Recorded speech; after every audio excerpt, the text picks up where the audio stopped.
What is up? We are back. It is Thursday night. So you know what that means? It's toss one back Thursday night. Which means we toss one back, or two, or three, or wherever night heads.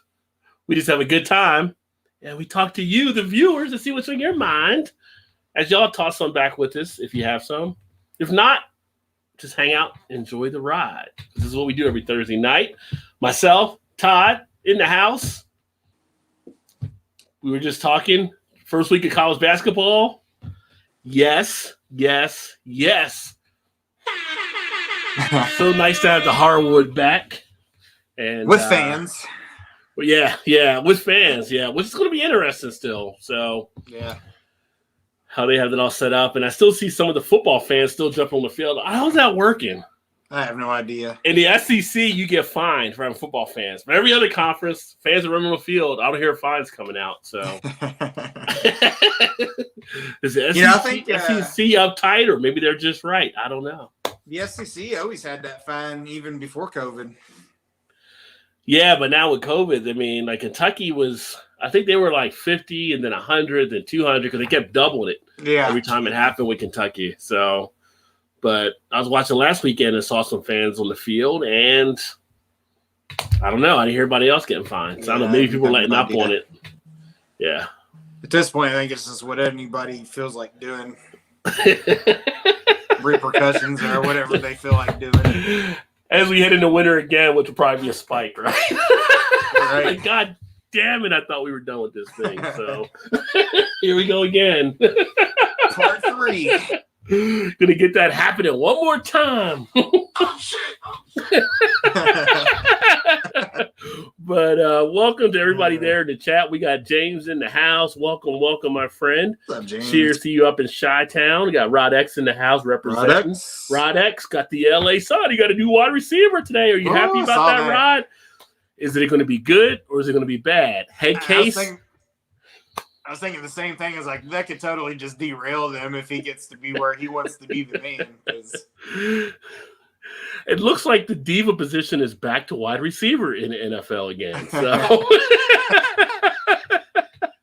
I don't think there's any other position as a diva outside of wide receiver in NFL. I mean, they've always had the crazy characters that do that. Maybe the hits in the head or something. Something about that position. I don't know what it is. And sometimes you can go home, apparently, because I saw Cam's going back to Carolina. Yeah. So that'll be interesting. I saw they're signing for $10 million for the rest of the season. Did they really? That's what I thought I saw was $10 million. I was like, damn, what's that? Were they 7 games in? He's not even playing barely a half a season for $10 million. Yeah, sign me up. Well, don't they have Teddy there as well? Is he still there? Bridgewater? No, he's in Denver. He's Denver's starting quarterback. He's in Denver now. Oh, yeah. Wow. Okay. See, I don't watch the NFL as much for y'all watching, so I just see the headlines and a little news piece that come through.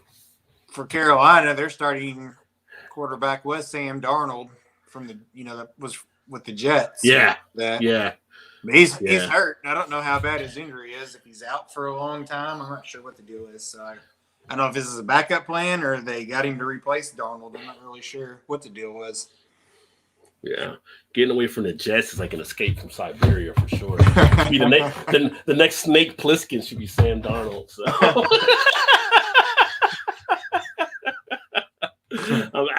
I'm out. Oh, we got Blake in the house. Cheers, homie. Good to see you. What's up, Blake? Happy Thursday night, homie. And the other thing too with LA is they got Vaughn. What's it called? Defense. Von Miller. Yeah, so LA's, they're bringing out the stars again. Sides. Yeah. So LA, they're trying to represent out there. You got to pay for that $7 bazillion stadium that they built. Yeah, how much money in sports does LA, really make out there? Because you got the stars on the Lakers, you got the stars on the Dodgers, you got the stars on the Rams now. There's a lot of dollars out there in sports. You might have a couple stars on the Clippers. The Clippers actually playing better than the Lakers at that point. So, yeah, they actually they got some money out there in LA. It's definitely a star-studded team. A little bit. Yeah, just a little bit. But California is the 5th largest economy in the world. So, yeah. Any other country, any other states that they want to secede, we're like, yeah, go ahead and try that. California, no. Wait a second. You can't secede. You're too big. Too big to fail. Yeah, that hurts our economy. What's up, BC in the house? Cheers, BC. homie. BC up there in Michigan. Happy Thursday to you, my friend. Good to see you. Gilbert's in the house. Cheers, fools. Cheers to you as well. Got Jeff in the house. Cheers, homie. Good to see you. Good to see you. Oh, there goes the Rams locker room, right? Well, yeah, let's see what happens after the OBJ. You know, one thing, if OBJ does get online, you got Von Miller to calm him down. Like, hey, we ain't going to do that. And he's like, okay, we won't do that. Right, yeah. That's true. I don't think so. Yeah, I don't think so. I hope Odell works out. We'll see. Yeah, we'll see what happens if he does. I mean, he worked out for a good number of years for the Giants, so maybe he'll work out there better. Whatever happened in Cleveland, though, wasn't good. The question is, can Cam throw accurately for more than 30 yards? Well, that'll be the question, but he can take off and run, too. So it's not the same offense when Cam was there before, right? Because you had John Fox and Ron Rivera, so right. A little bit different probably set up. Odell don't work out, the Rams will release him. Yeah, but they, put that time and effort into him, so we'll see. I mean, he's a deep threat, for him, so. It'd be interesting. So Jerry Jones was like, son of a bitch. We could have used that guy. So I'm drinking Eugene by Revolution Brewing. Nice. I have not had a Revolution beer probably in a couple years or so, I think. Might have been last time I was in Chicago even. But Revolution does some pretty good beers out of their brewery. Yeah. Like Von Miller. Stuff. Yeah, you can't go wrong with Von Miller coming out, I don't think. You got him and you got Donald on the line. You got him as a linebacker, the rush end. Yeah. Oh, yeah. And you got like Jalen, what you call him in the secondary? Crazy. Yeah, so you got like, I don't know what the name of the defense is out there now, but you got the makings of some type of name defense that they pull it off this year. I'm sure they come up with some kind of name out there. Yeah, my brother's a big Denver fan. He wasn't happy about Von Miller getting traded. Yeah. Yeah, I'm sure. No one wants to see Vaughn leave. Yeah, if you're a Denver fan. Drinking a celebration IPA. Well, that's good for you, Rock, because you got a lot to celebrate right now with the Rams, hopefully. So we'll see what happens there. And it'll be interesting to see how Green Bay bounces back because apparently Love was not as good as they thought he was going to be. He didn't get the love, and Aaron Rodgers out there spewing lies that now he's backtracked on and stuff. So Aaron Rodgers just stick to the State Farm commercials and just move on already. So he's still bitter because he didn't get the Jeopardy job. He didn't get the Jeopardy job. Now I gotta go back. Can we trust the answers that Aaron gave on Jeopardy now? Somebody gotta go back and do a fact check. Right. Is that the truth, Aaron? Are you spitting lies again? I thought I had the right answer. I thought Aaron lied to me. Yeah, so interesting. So interesting little highlights out of the NFL from this week. Did watch the end of the UC game. That was crazy. I know if you saw that one, because everybody here in Cincinnati is, UC should be higher than number 2 in the playoff, number 6 in the playoffs, or number 2 in the country. You played against Tulane, and we see why you're at where you're at, because you couldn't put them away. And really, UC should have lost that game. I've never seen a quarterback try to take a quarterback just to try to go quarterback sneak for a yard at your own goal line so you don't get a safety, and you fumble the ball. And they get it back on the 2, and they couldn't get it in with the time running out. And there was question if he did break the play or not before he fumbled. I think he did fumble, but if you're going to be a number 2 team in the country and you think you're number 2 playoff bound, you can't make the mistakes UC made. So they showed why Ohio State, Oregon, all these other teams should be ahead of them.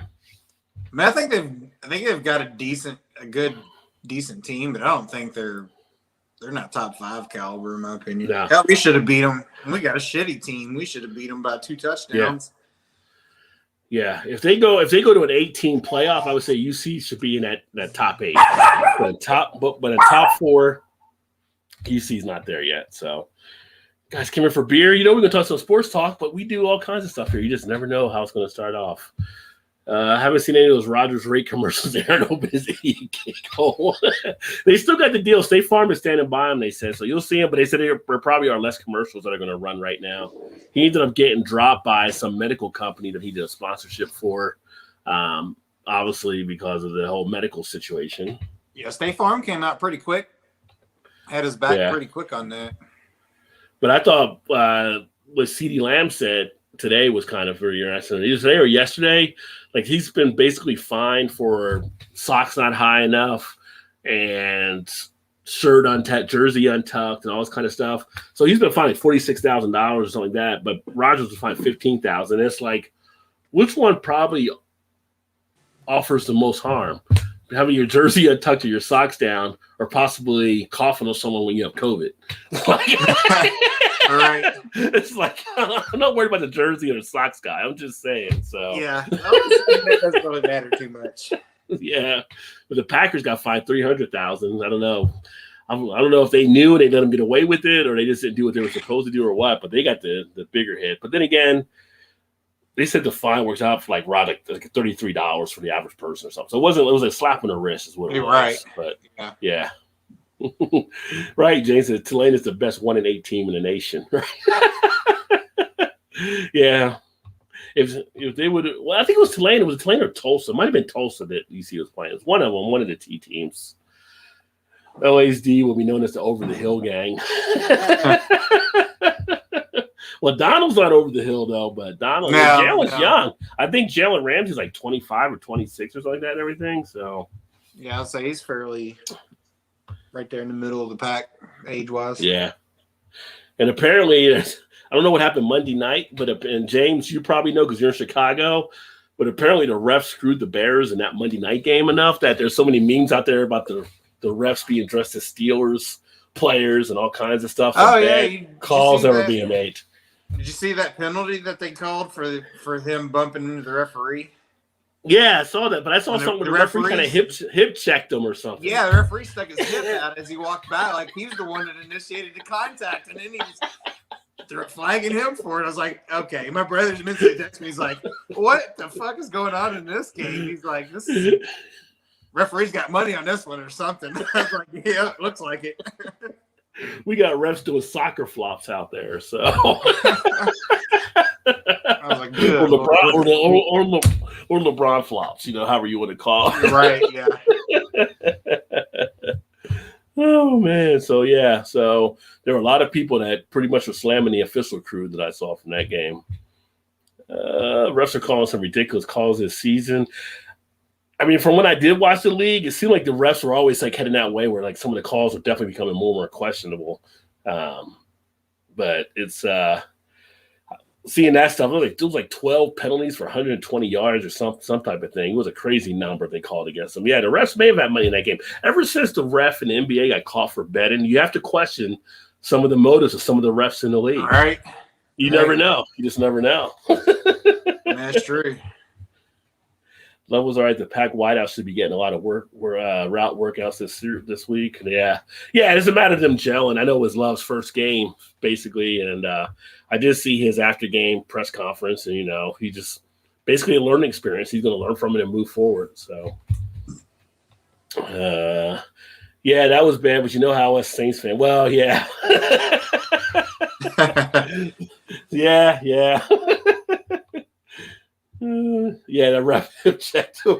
So, yeah. It was funny too to see that because he clearly just stuck his ass out there. Like, what are you doing? They're like, oh, you hit me, flag. You're gonna penalize you on that one. Oh, God. Oh man, I mean, it was Chicago, but I hate the Bears with a passion of a million suns. It's personal. Well, yeah, you're a Saints fan in the Bear territory for sure, but. Being in Chicago, I figured you may have caught that up there or with all it being on the news or something like that. But that was a crazy thing to see there. But time to crack open a beer. And I'm actually excited this. I bought a 6-pack of these. So I'm going to probably just have a couple of these tonight. But it's something new that I had not gotten before from Chicago and Petaluma. So I'm talking Lagunitas. It's their Maximus Colossal IPA. So they had the Maximus previously, but now they came out with the Colossal IPA, which is a new release for them. 9% ABV. So looking forward to seeing this one taste. You can never go wrong with Lagunitas. What'd you say? What was the cost on those? It was a 6-pack for $8.99. Yeah.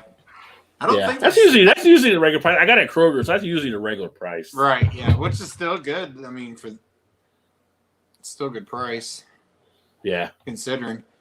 I haven't seen that one yet. I have. The first time I saw it, I was like, have I had this before? So I pulled up my thing to see it. Like, I know I had Maximus, and no, this is a different version that he came out with. So this is actually one I said, well, let me go and give that a shot because haven't had a Lagunitas in a while. So looking forward to testing this one out. And yes, Gilbert, the refs do love to steal the show in the NFL at times. I do remember that. Bang for your buck, right?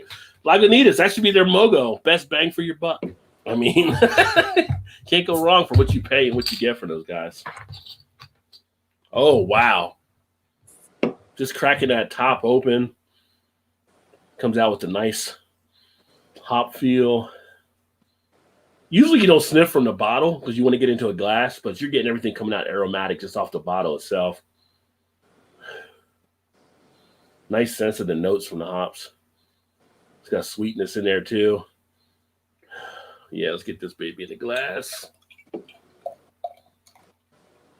Oh, my Bill Clinton voice gonna be so tasty. So tasty. Monica, come here for a second. Yeah, I was curious on that. I'm curious on that one because I like the other one, the main one. Look at that. Now, one thing with them, a lot of these, they do filter before they go to the bottles or their canned stuff, so you get that nice clear color on it. It's a nice look, the nice copper, the nice head. You know the head's going to lace nicely as well, which is pretty much like an eggshell color. You get a little bit of that syrupy type feel in the texture, that sweetness, get a little bit of pininess, citrus underlying from the hops. Almost reminiscent of their Lagunitas Undercover, if you've ever had that one. I have had that one. Yeah, lacing is coming off nicely on that. I like it. I dig it. It's Lagunitas. I don't go wrong with them, like I said, usually. Yeah. I don't know that I could think of one beer that they've made that I'm just like, yeah, that's terrible. Yeah. For the most part, I'm trying to think. Early's pretty good. I mean, I'm sure there is one in there somewhere, but it's few and far between. What is the lowest Lagunitas beer I've ever rated? Let's take a look here. It's a good question there, too. Pull mine up and see what I've got. Maybe. Get to the right thing here. Jeez. Oh, there we go. Jeez, so many beers. Now I was like, it was taking forever to load. Let me get sort by rating. Low to high, that way it'd be at the top. Oh, not global, my rating.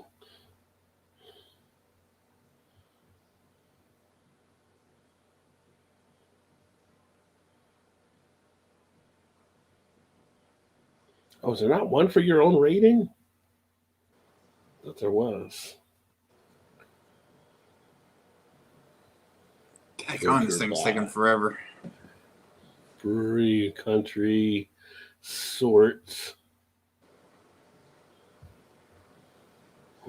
Let's see if it does that. No, it's going by this. Oh, shit, I did on hand. I did the wrong thing. That's what it was. I was in the wrong spot. That's what was throwing me off. All right, now we're here. Now we go Lagunitas. And then we're going to sort by my rating low to high. All right, so the lowest I've ever rated Lagunitas beer was their Fusion 23, which was an IPA, American IPA.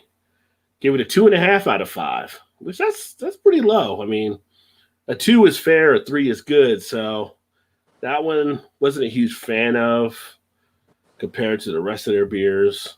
That was back in 2015, September 11th. So that was at a beer festival. because that would have been the time of Cincy Beer Fest, the end of the summer one. And then after that, the Aunt Sally, I've done 2.75 on a rating for that one. Mine is. Let's see where we go to. I had 2.75 on their Stupid Wit as well, which was their wit beer. The Down Low Ale IPA session. What'd you give on that one? A 3.25. 3.25. In 2016. Actually, the Stupid Wit, I have two things. I had 2.75 at one point. Let me see here. That was back in September 2016. Pale straw color, nice white head, breaks down, leaving some lacing, textures thinner than expected, tastes good but not great. Yeah, that one was a thinner type one there. And the other one I gave lower rating on was the Sakatumi. Have you ever had that one? Yeah, I've had that one. What'd you give on that one? I gave it a 3.5. What did I give when I had that one there? Sakatumi. I give it a 4 when I had that one. I was in 2017. Yeah, mine was in 2018. I said my comment on Untapped. I said 1 beer for tonight. That 1 beer is a 32-ounce Sakatumi from Lagunitas. So I said I would do just one. Oops. But the great majority of the beers I've dug from Lagunitas, though, too. But again, we talked about it before. You're not always going to enjoy every beer you come across from every brewery either. Right. So sometimes you're going to have some you come across that are going to be, and breweries expect that, I think. They know you're not going to enjoy them all. All you can do is just try to be fair. Let's see. All right. So that is there. And then let's see. Oh, yeah. So I'm going to get into that in a second here as well, James. Thoughts on Bell's Self-Lion. So we'll talk that here in a second. Gilbert said, drinking Flip Top Gross. I haven't been at in a while. It's been a while, too, and still a solid beer. Yeah, I haven't had that in a while, but that's a nice one to kick back. That's what I like when it's a warmer type day, too, to just sit outside or something. Very nice. And Perfectly Me Crafts is in the house. Hello, Mallory. Cheers to you and Chew. What's up, Mallory? And James says, hey, Crafts. So James brought up the point, which was actually going to be my next topic. Oh, I'm digging that lacing right there, too, on the glass. Looking real good. Bell's. So big news out this week. Bell's decided to sell to Lion International Distributor, also parent company of New Belgium now, and join basically the New Belgium type setup there. And I'm actually not bothered by it myself. I think that, Bell's has definitely built the name up in the craft beer industry. They've always done a good job. They're solid. I think it'll be interesting to see how the craft beer community may accept them or not. I don't know how much weight we still give to the Brewers Association, because under the Brewers Association, Bell's will not be considered a craft brewery now. Technically, New Belgium isn't considered a craft brewery now because of their ownership under Lion. But people still enjoy them. You still see them at some of the beer festivals. Now, there are some beer festivals that are strict, and they only want independent breweries. So it'll be interesting to see if they start, kicking Bell's out, not having Bell's as a part, because so much of their name have been built up over time. I remember when Devil's Backbone, when they out of Virginia, when they went under AB and Bev, they got removed from a beer festival. And then some of the other ones AB and Bev had purchased. So I don't know if it's still that same fire out there in the industry or not. But, Larry Bell made some good points in the piece that I read, the piece you sent to me, or the piece Eric sent to me. I think did I send you that piece as well? Eric no, I don't know if you did or not. I don't know if I shot that already, but no, Larry I think Bell was actually. I sent you the article, and you said Eric, you heard it from Eric. Yeah, Eric sent it to me. Okay, but you didn't send it to me. He said Eric sent it to you. Yeah, so Larry Bell was going also. He's had some health issues over the years. He's like 62, 63, I think, at this point. And, you have to make the decision at a point, too, because he wants to look out for the well being of his staff and the employees there. So, yeah, for that Lion reason, is, retirement, ready to move into something, ready to retire, whatever. You can't blame the guy for that. I mean, what is it? Well, even then, what did it say? 32 years or something like that. He's been something like that. Yeah. Yeah. But I think he's still going to be involved. I just think it takes less off of his shoulders. And Lion's not a company to come in there and start doing things, so they're going to let them still do what they're going to do. So I think they're fine.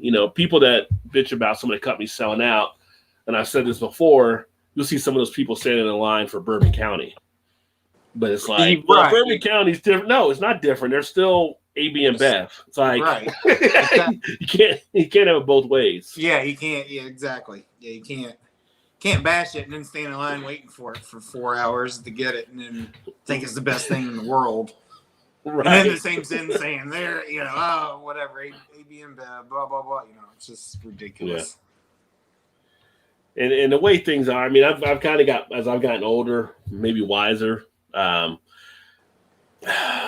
a point, it's just like we all support. We try to do the local, the independent. You guys go to Perpetual Hops all the time. I got local breweries here. I try to support and stuff like that. But at the same point, there's also other beer out there that might not be local. That's also good beer being made. So why would you not want to be able to enjoy that? Right. When you look at them places, they're putting jobs in your communities as well, possibly. So it's a little bit of an interesting type thing, and I'm waiting to see how other people respond to it. I haven't seen any negativity from anybody out there about them going under it. Years ago when people did it, you saw people comment like on Twitter or whatever it may be about, oh, they're just chasing the money or something like that and everything. The whole like Ballast Point going under Convicts and Convicts and Kings was different. That's a whole different type of situation. But some of the other ones that went under some of these bigger companies were kind of like, people were like putting their nose up at him and stuff. And it's like, I mean, technically it is a business and you are definitely, profits do matter, I was going to say. Do it for the craft. So it's kind of like, I think back to when I was a DJ back in the 90s, right? And I look back at it now, like I was never really a fan of Hammer at that time, right? Because Hammer was basically going out, taking the money and kind of being too commercialized on stuff. Him, Vanilla Ice, and some of these other like more entertainer, some of the Will Smith type stuff, we use Fresh Prince. But at the same point, why should they be penalized for their success? So as I look back at it now and stuff, well, yeah, I kind of feel that way. Yeah, think about it.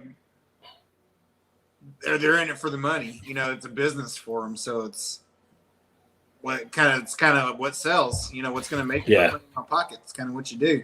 People seem to like it, so why not? Kind of with, breweries are a business. If somebody comes along and wants to offer you X amount of dollars and you're fine with that, then why would you not? Yeah. And for the longest time, Larry Bell fought off trying to, sell the company. I think he had offers coming in over the years where he's turned them down. Just like, here I know in Cincinnati, Ryan guys had gotten offers and stuff over time. They turned them down. And it's kind of like, but at a certain point, it may be a better situation for you. The married couple that started to do Belgium, it was a better situation to have them go under Lion than to keep doing what they were doing there. So, I mean, Lagunitas, drinking Lagunitas, they're under Heineken Europe. So, I just think people get butthurt about it because they hate to see it go to a bigger conglomerate or whatever. Yeah. Doesn't necessarily mean it's going to be a bad product now, and sometimes it could end up being better on the flip side because you might get better distribution or, whatever the case may be. Yeah. Think about that. That hasn't been the case for a lot of the breweries like you thought it would have been, but it also has been for some. So. Yeah. You think about what Bell's when Larry Bell cut off Virginia. What, 2-3 years ago to stop distribution there because he had a fallout with some of their people in the Virginia distribution type network or whatever. Now you may be getting them back. So Greg's Beer Reviews couldn't really get the stuff in there. Or maybe he'll get it now because Lion will distribute through there. They bring more clout. They bring a bigger and more clout to the table. So places that are out in Nevada, maybe you didn't get bells, but now you'll get bells. You know, there's other places. So there's a benefit to that as well as to what may open up. So I don't think the product will be affected. Knowing that New Belgium wasn't really affected on their end, but you know, if anybody deserves success out there, Larry Bell will be one of those guys, it seems, you know. Yeah. Yeah, I mean, be able to call his own shot, like in baseball, to have the no trade clause. That'd be Larry Bell. Do whatever you want. Yeah. Veto whatever you want. You earned it. So, yeah. I mean, he's in his 60s. He's probably ready to kick back a little bit. And even though he might still have a hand in it, but not to the full extent of what he probably was. Yeah. Why not take the money and enjoy the rest of your life, you know?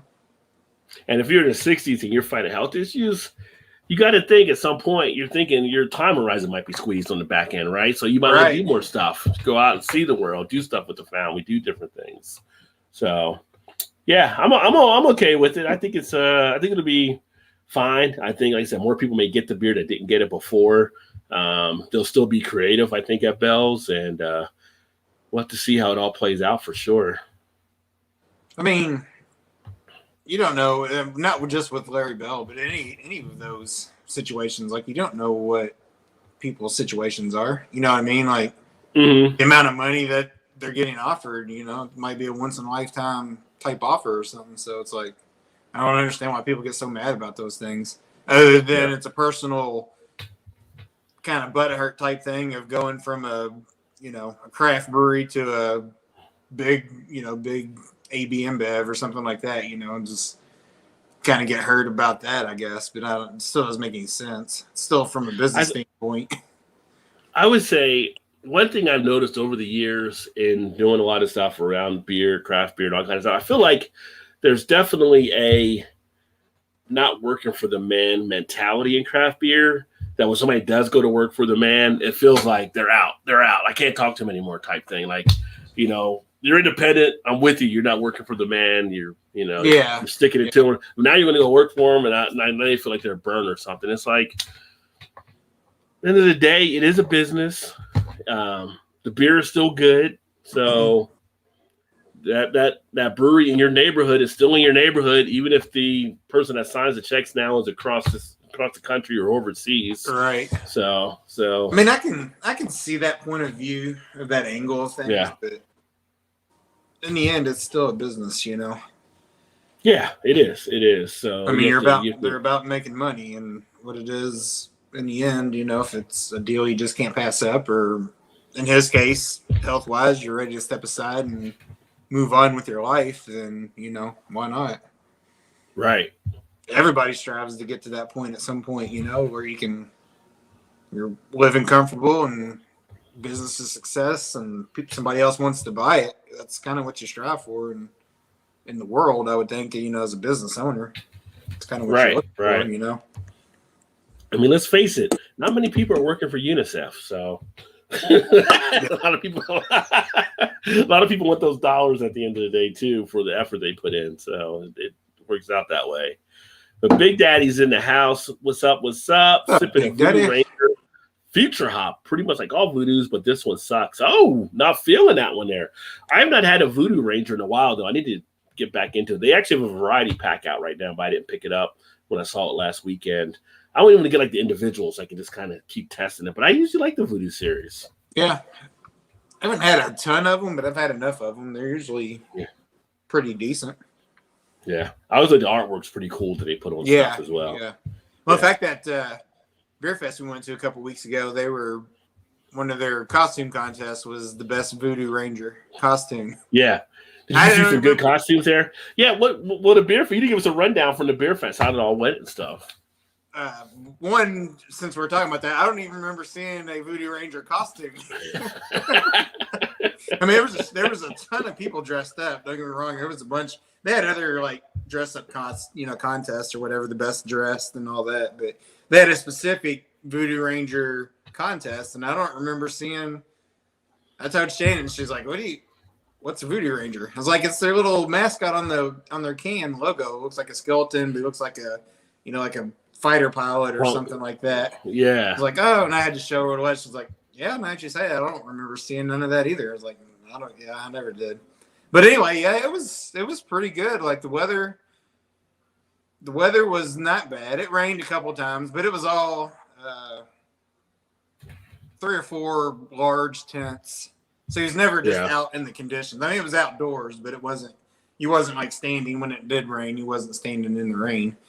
And when I say rain, it just kind of passed through 10-minute spurts. Like it just kind of, a quick pour and then it was done. So it was good. It was nice. And then they had a big area for like the silent discos, which I know here. Which I don't know if anybody out there doesn't know what the silent disco is. It's where get a big group of people and you have headphones on, kind of like what you have on your head now. Yeah. Each one's got a different color to them, and they're playing a different genre of music. So like a blue might light up blue, it might be rock, hip hop, whatever. Nobody on the outside can hear the music, which I know you're doing. Yeah, I know you know it, but people out there may not know. People can't hear the music, and you just see all this big old group of people. They're just all just dancing, and it's funny as shit to watch. So they had big solid disco going on, and then one of the local cover bands was playing. What are the 100% Pauly is the name of the band, and they're really good. They dress up like 70s with big. They all wear like big afro hairdos, and they all have like polyester. Yeah, they're pretty good. They're pretty good. So they were playing, and then a good portion of it was Kentucky breweries, local Kentucky mix, and then some of your big ones, your like Bell's and I don't know, whatever. I'm trying to think of what some of the other bigger ones were. I think Lagunitas had one. Kind of your typicals. Yeah. But, any beers you have that stood 450, not 450, but Sweetwater, and they had several of their 420 series beers on tap, and then they have a section where they just have like a section of just like sour, like a 10 or 12 different pours where you just get in line and you just kind of keep going back and want sours, or then they had another little booth for like barrel aged stouts or whatever. So I hit that one, and they had a dark. What was the Dark Charge? Which was just they brought that one from. They brought the one for 2016 or something. When we it was 2019, but or 2019. It was now. It was just okay. I wasn't as impressed by it as I thought it would have been. Yeah, but it was okay. But it was good. It was good overall. And I had food trucks and spread out. So we got the VIP. So we got in an hour early, which time-wise was just weird because most of those beer fests usually last 4 hours for VIP, 3 hours for the general admission. Well, this one you get in was an hour extra, and the actual general admission was 4 hours. So actually VIP was a 5 hour. 5 hours? Yeah. you were feeling good.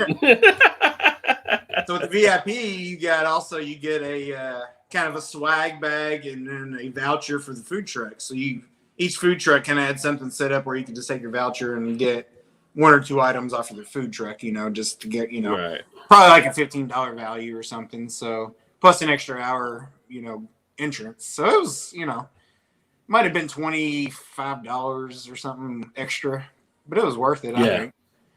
And then we took a shuttle from, I don't know if you know, are you familiar with the New Albanian Brewing Company? Do you guys No, I haven't heard of them yet. No. Okay, well, they've been around for a while. They're here local. They're probably, I don't know. They're on Indiana side or Yeah, they're in New Albany, Indiana.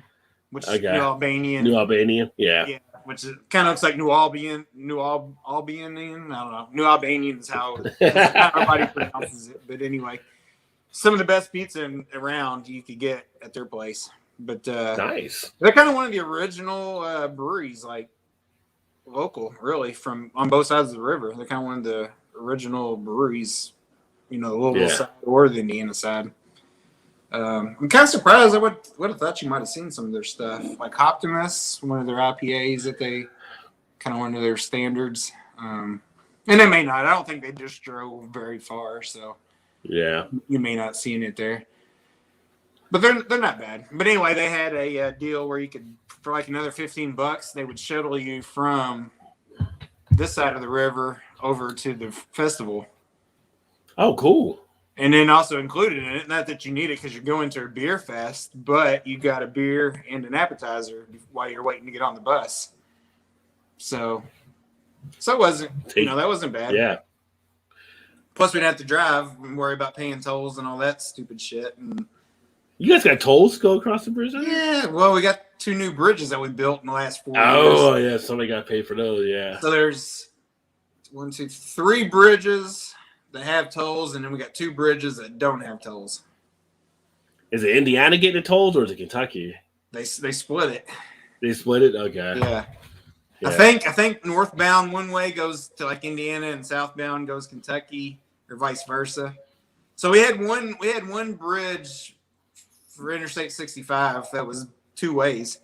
Well, they built one next to it, and they opened up the old bridge is like 6 lanes now, and then the new one's like 6 lanes. One of them strictly northbound, the other one's strictly southbound. So gotcha. Yeah. So they end up instead of just putting a toll on the new one, they tolled them both. So even though that one's been there forever. So get you coming and going. One out on the east end. Yeah. Which is kind of on the roundabout. So now we're stuck paying those tolls.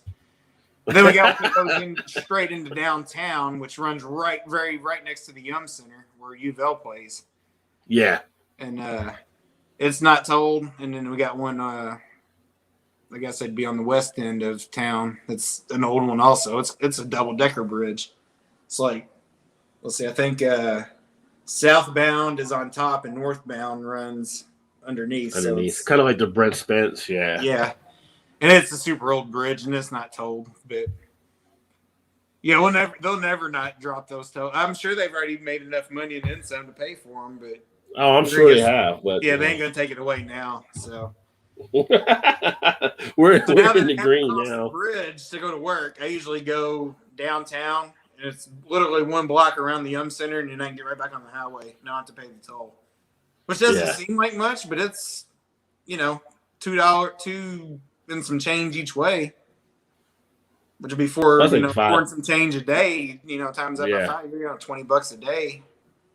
Yeah, 80 a month. Yeah, like, it adds up. Like it's not. It's not a lot, but I don't do it every day. There's some days I just go across it because I'm just like, I'm ready to get home. Screw it. It's about like 5 extra minutes. It's not like it's super out of the way or anything, but yeah, it was good. It was nice to nice to get back into those a little bit. Kind of keep the state reps' pockets full. Did you have any beers that you really liked? Anything that jumped out that you remember? Yeah, one of our locals, Butchertown Brewing, which they've only been, I don't know, it's been less than a year. Actually, I think it's just coming up on a year that they've been around. It's kind of a weird. They kind of do it weird. Like they're only open on Saturdays, and it's just carry out. Like they only have like 4 taps, and it's just their own. So I mean, it's like a nano. It's like a nano. Yeah, brewery. Nano brewery. Yeah, but they make some really good. I mean, Beer for Beer might be some of the best beer in town. And they had a peanut butter stout that I thought was phenomenal.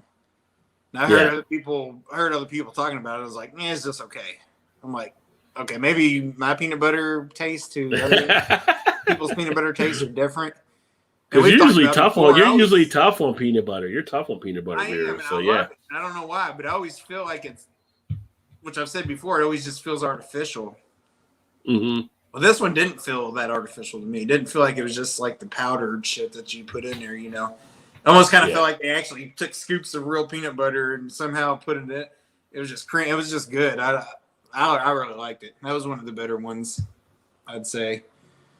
And then, like I said, I was kind of disappointed in the Dark Charge. I was kind of looking at that one.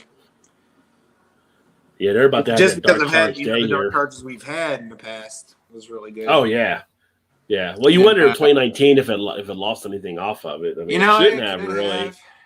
Yeah, it could have. An old barrel. You got it wasn't super. Some old kegs in the back that probably got warm at some point. Speaking of Dark Charge, did you see the new one they're coming out that they're teaming up with Graders? Yeah. So you got that. Yeah, I think we did the Dark Charge lineup. I think like it was a while ago though, but Yeah, yeah, I didn't remember yeah. seeing Because that that on under. I just saw it. Dark Charge Day is like I think the Saturday after this Saturday, I believe. So to have all the Dark Charges released over at Braxton. So it'd be like I know it's Thanksgiving getting weekend. close. Weekend. I think a weekend before Thanksgiving, so that you'll have it probably for Thanksgiving. Oh, okay.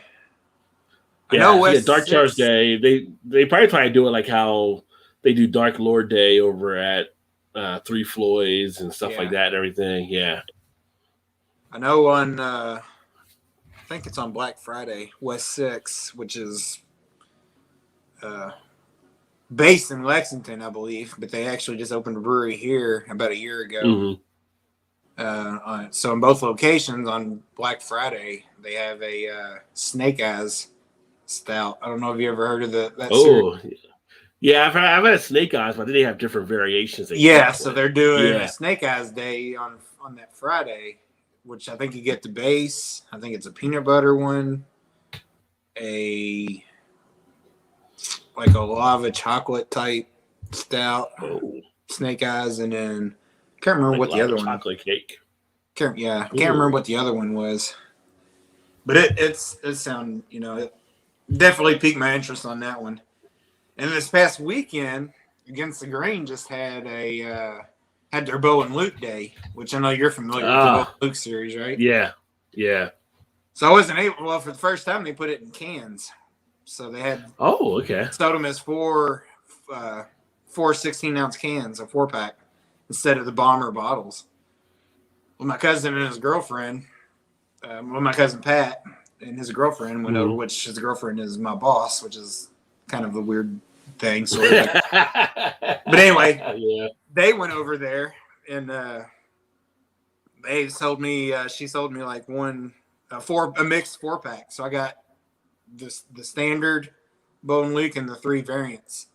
Oh, nice. Yeah, so I just got those yesterday. So I was kind of stoked about that because I was like, dang, I'm about to go there and buy a 4-pack of each, which I would have because they sound really good. One of them is a Reese's. What's the other one? Is the like a Charleston Chew, and then the other one is a chocolate coconut or something. I forget. I have to pull them up now and see what they were, but they all sounded amazing. And of course, like they're kind of what they do. They kind of it's a play off of the candy bars for sure, logos and stuff. So I'm kind of definitely interested in that. Like, if I like them, I'm gonna try them. I'm gonna try to have them pretty soon because if I like them, I want to be able to maybe go over there and pick them up myself, especially if the Reese's one is really good. But the Charleston Chew one, I forget what they call that one. It's not Charleston Chew, but it's a play on that. It's a chocolate vanilla something. Of course, they're all like a smoked barrel-aged stout. Yeah, I don't even know if they make Charleston Chew candy anymore. I remember that as a kid, though. I'm not sure either. Shannon used to love that. She said she used to like putting it in the freezer and getting it cold. Yeah. Which may seem like it'd be really hard to chew. Speaking of Chew's having a Big Muddy Brewing S'more Stout, 5.5%. And Mal's having a Phase 3 Brewing Double Pina Colada Chantilly Milkshake IPA, 9%. Say that 3 times fast. I've actually heard good things about Phase 3. Haven't seen any of their stuff here, but the name is definitely out there in the beer community. But I would definitely like to try that S'more Stout too. I would give that a go. Oh, so here you go. I'll show you. So here's for people out there that may not be too familiar with it. There's the standard Bo and Luke logo.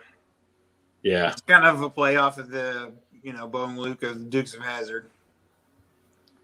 So that's the standard. And then they also had they're calling it Heaps. So bourbon barrel aged imperial stout brewed with chocolate and coconut. Ah, okay.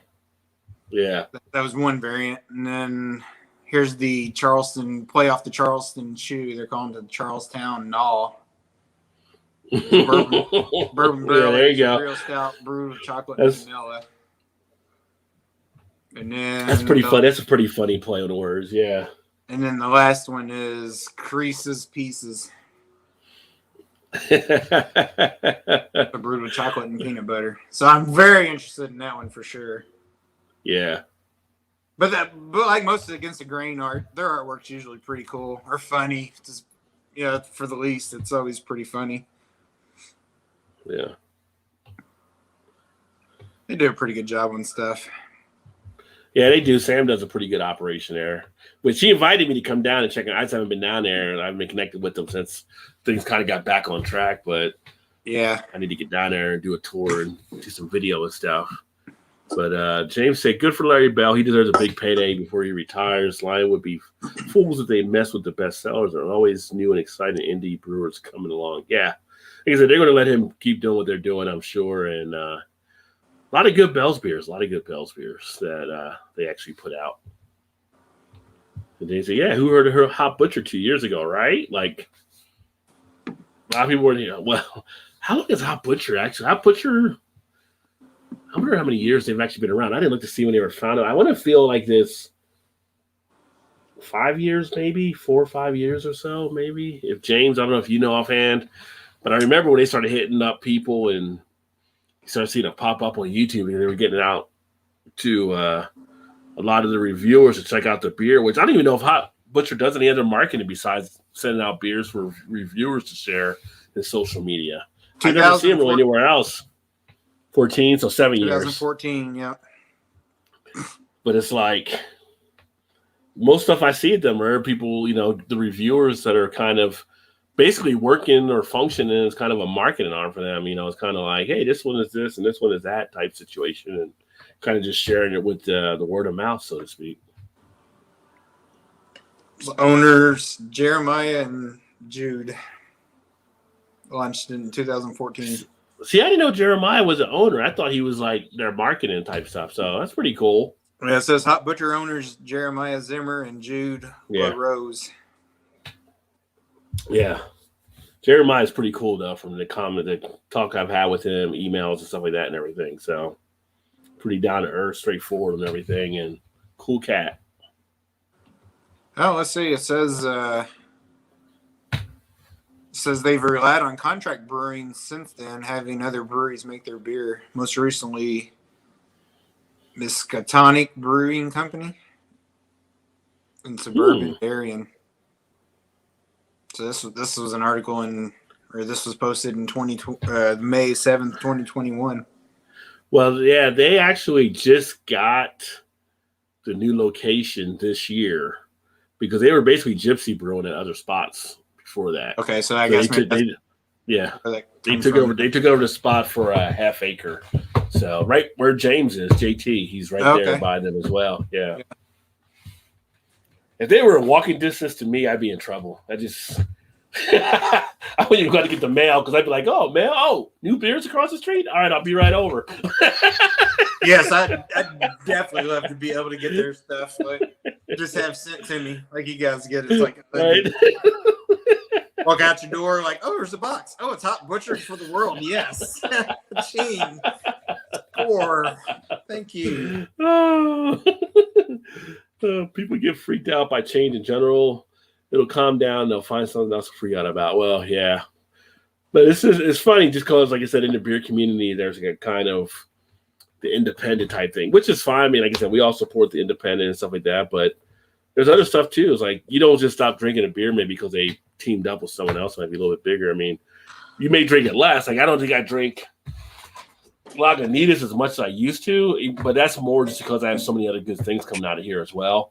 But if I'm looking to spend not a lot and get some good beer, I can go to Lagunitas for sure because you are getting a nice bang for the buck that you're actually paying. Bell's going to be contract brewer worldwide. Only after New Belgium. New Belgium hasn't happened to you yet, but they're under the same company, but we'll see. Coming to a Trader Joe's near you. 2020 Chuck. Right. 2021 Bigfoot barley wine style ale from Sierra Nevada. Nice. Cheers, Foamy. Yeah, I've got like 5 or 6 Bigfoots here I still have to do. I still haven't drank them. I need to. That's another series I was going to do some beers on. I read that Voodoo Ranger #1 selling IPA in the U.S. ? I don't know if it was an IPA series. Voodoo Ranger might just be that #1 series. They do so many beers from the Voodoo Ranger line, but you're looking at favorite IPA double Two Hearted. I mean, regular Two Hearted kind of is seen as like that top one now. But again, they're not Belgians and everywhere, so I don't know. Versus New Belgium being everywhere, possibly could be. Who knows? Could be. Dancing like they're on a microdose. Well, you watch them at Gilbert, it is like that. Like they're just trippy out there dancing, especially the ones that really can dance. So it's interesting. Switch to Silver Morning, a Doppelbock by Maplewood Brewing. Nice. Always enjoy a nice Doppelbock.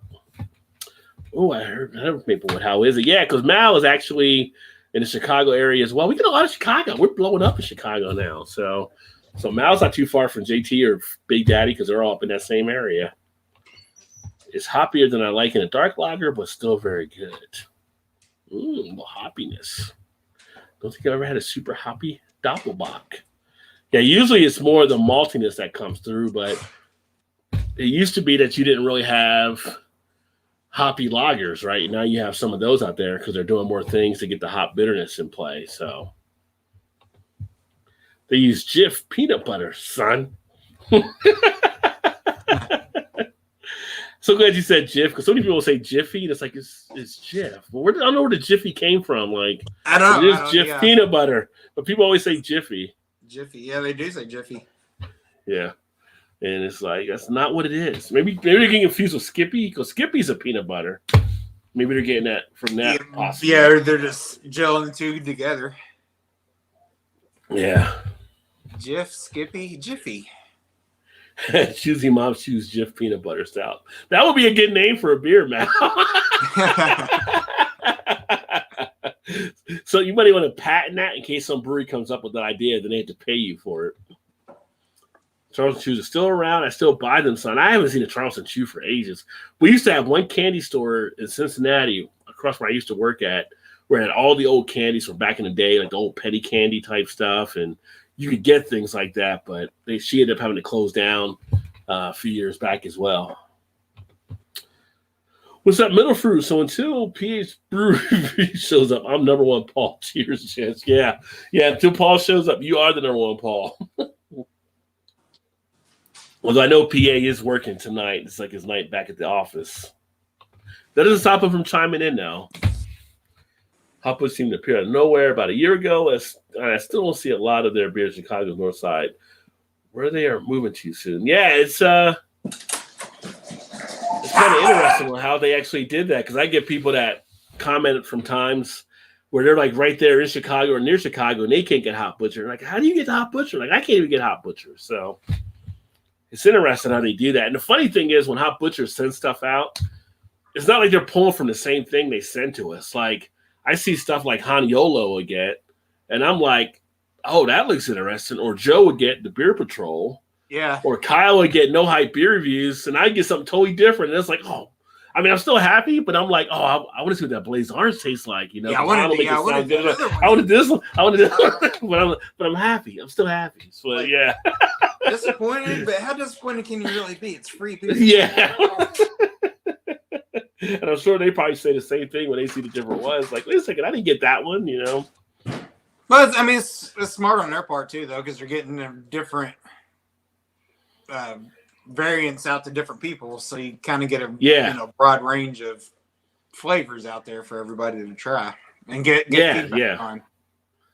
Yeah, I mean, it was just recently the last one I got from them, they had a regular India Pale Ale. Maybe the last two they had a couple India Pale Ales, and I didn't think they brewed that low. I thought it was like double or higher. Like usually I was getting double or triples. Now they got some regular India Pale Ales. When I got the Mexican lager a while back, that was actually pretty good as well. So they got different things, but their stout game is really good. I really like their stouts, and that's probably the least that you see them send out. Yeah. There's a couple. Well, Joe sent one to me, and then that one that Big Daddy sent the Big Bear, which was really tasty. You know, I've had a couple of stouts from them, and they've been really good. Another IPA is really good too. I've had some of those also, but man, Affy Tapple Caramel beer last week. Great. Oh. They got the West Suburbs well saturated. Yeah, I mean they're hitting. I know they're hitting out there for sure. Affy Tapple is great. New Belgium is contract brewed in Ontario, but it's the wrong brewery. Are they contract? Okay, I didn't know they were contract brewed in Ontario. Huh. Hopefully it's not. What's that one? Minhouse. Hopefully it's not them. They're using. You ever want to get somebody pissed off? Ask Dan, Western Canadian beer reviewer, about Minhouse. He would go on a tangent about how bad they are.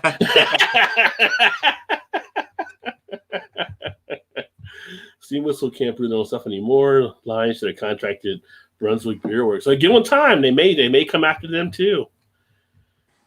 Oh, really? So you tried it in Ottawa and it wasn't that good with them. Wow. It does make a difference when they do these contract brewing. I mean, the supplies and stuff they're getting. You think, well, it's the same recipe, right? Well, the water makes up 90% of it when you're having a beer. So you definitely have to have the right flavor in the water. I mean, you go into some of these breweries, they got like science set up and someone to get everything right on the pH levels and everything like that. And if you got one that might not have that full capability or may not be up to the task, it can definitely change how the beer will taste on you.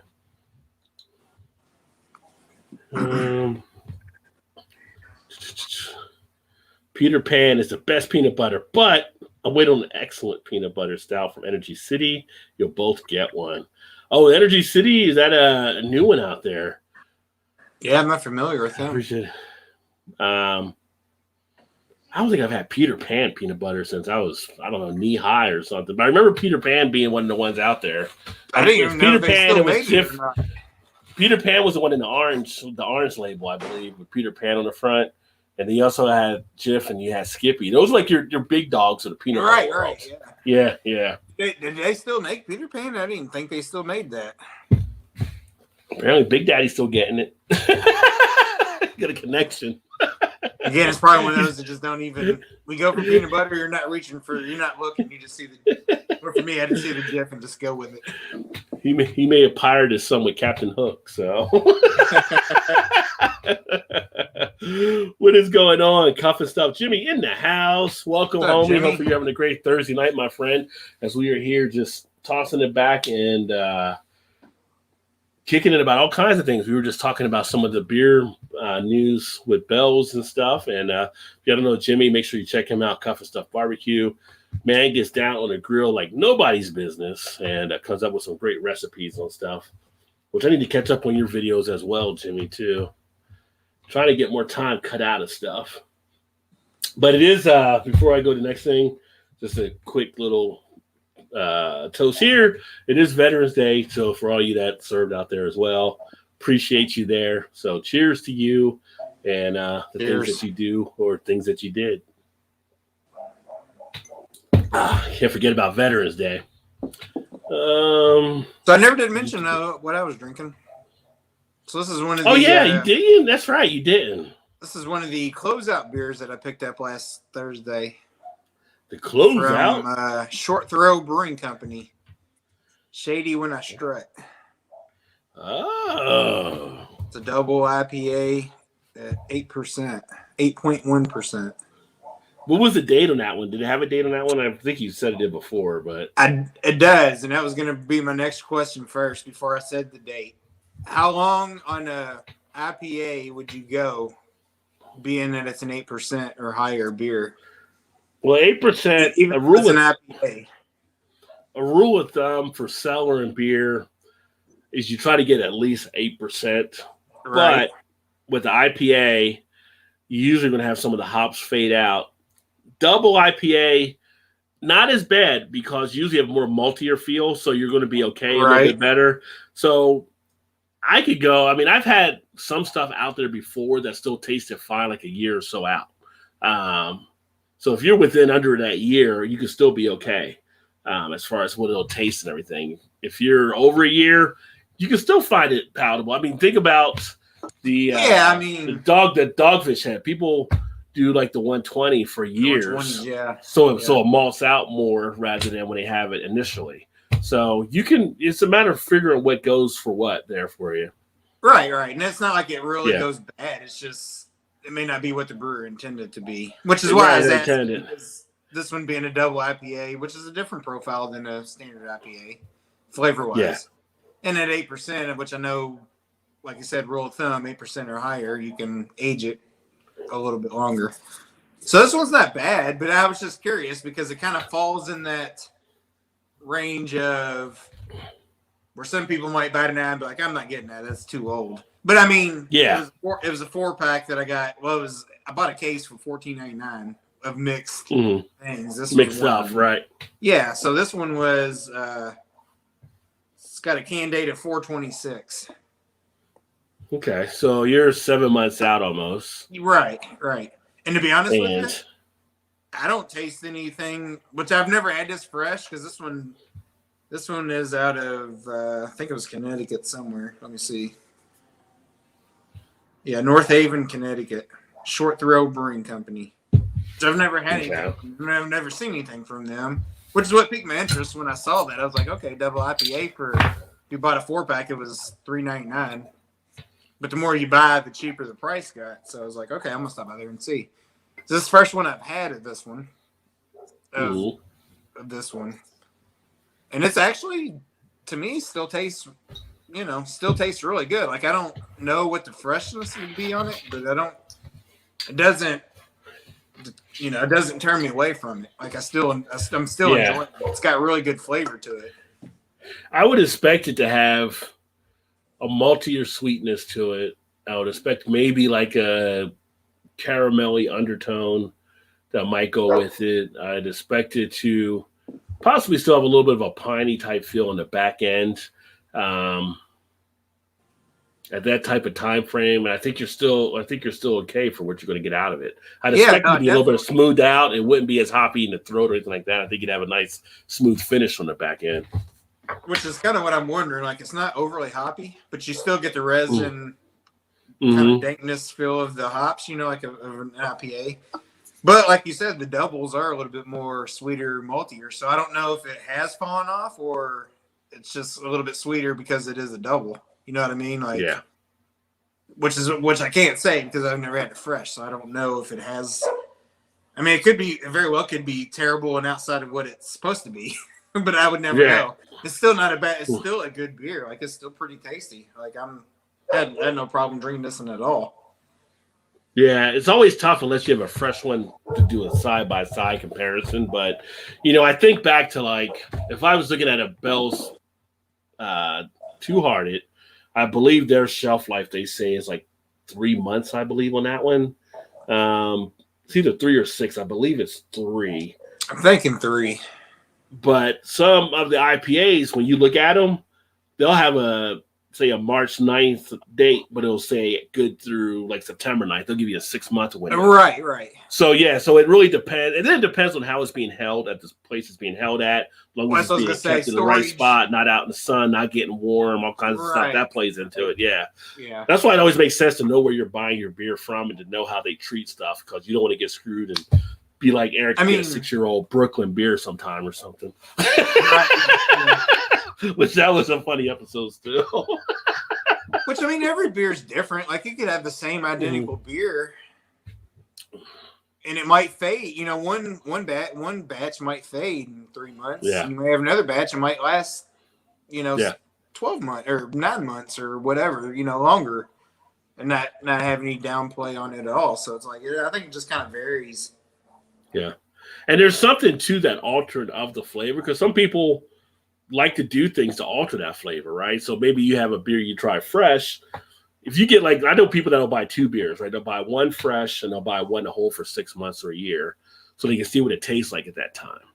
And some people find they like to get beers and hold them back. They like to get that smoothness on it and take off a little bit of that maybe roughness from the hops. Right. So it's all about what you enjoy and how you want to enjoy that. But like you hit on a point there, it may not be how the brewery intended, but if you enjoy it, make it to your liking. Make it how you want to enjoy the beer. Yeah. Which I was asking because I'm still need to put together something to send out to Big Daddy for what he sent us. Yeah. And I was thinking about maybe including one of these because I would assume that he can't get that out there, something that he can't have. But I'm also, because I don't know everybody's opinion on ages of beers, I'm always kind of hesitant to send out something that might have some months. You know what I mean? Like I don't want to be that guy and send out kind of look like clear out my Yeah. refrigerator and send shit out, send it out. I mean, you know better than that. I don't do that. But it's like being a guy. It's still a good beer, so it's like, I wouldn't have any That's like trouble sending it out at all. That's like being a guy that shows up at a bottle share with the guy that shows up at the bottle share with Corona. Like, who brought the Corona? Hey, let me give you this 2014 Bourbon County. What do you got? Oh, I got some PBRs. You what? Yeah. Well, you said it's a bottle share, so I just thought I'd I brought 6 of them. I thought we were just sharing bottles. I don't know what's going on. Yeah. Like, get out. Yeah, please. Give me your glass. For James says 3 months tops an IPA for me. And that's kind of customary for, I think, a lot of people like to get the IPA within 3 months. I mean, yeah. And then you get the different styles of the stuff too, different style of the IPA. So not all IPAs are all the same, but 3 months I would say is a rule. Usually if I'm sending out beer, if I'm sending an IPA, fresh is better. So I usually try to get something that's right close to the date where I'm sending it, rather than have it out there, because you don't know how people are going to receive it. And you want to give them the best opportunity to enjoy the beer.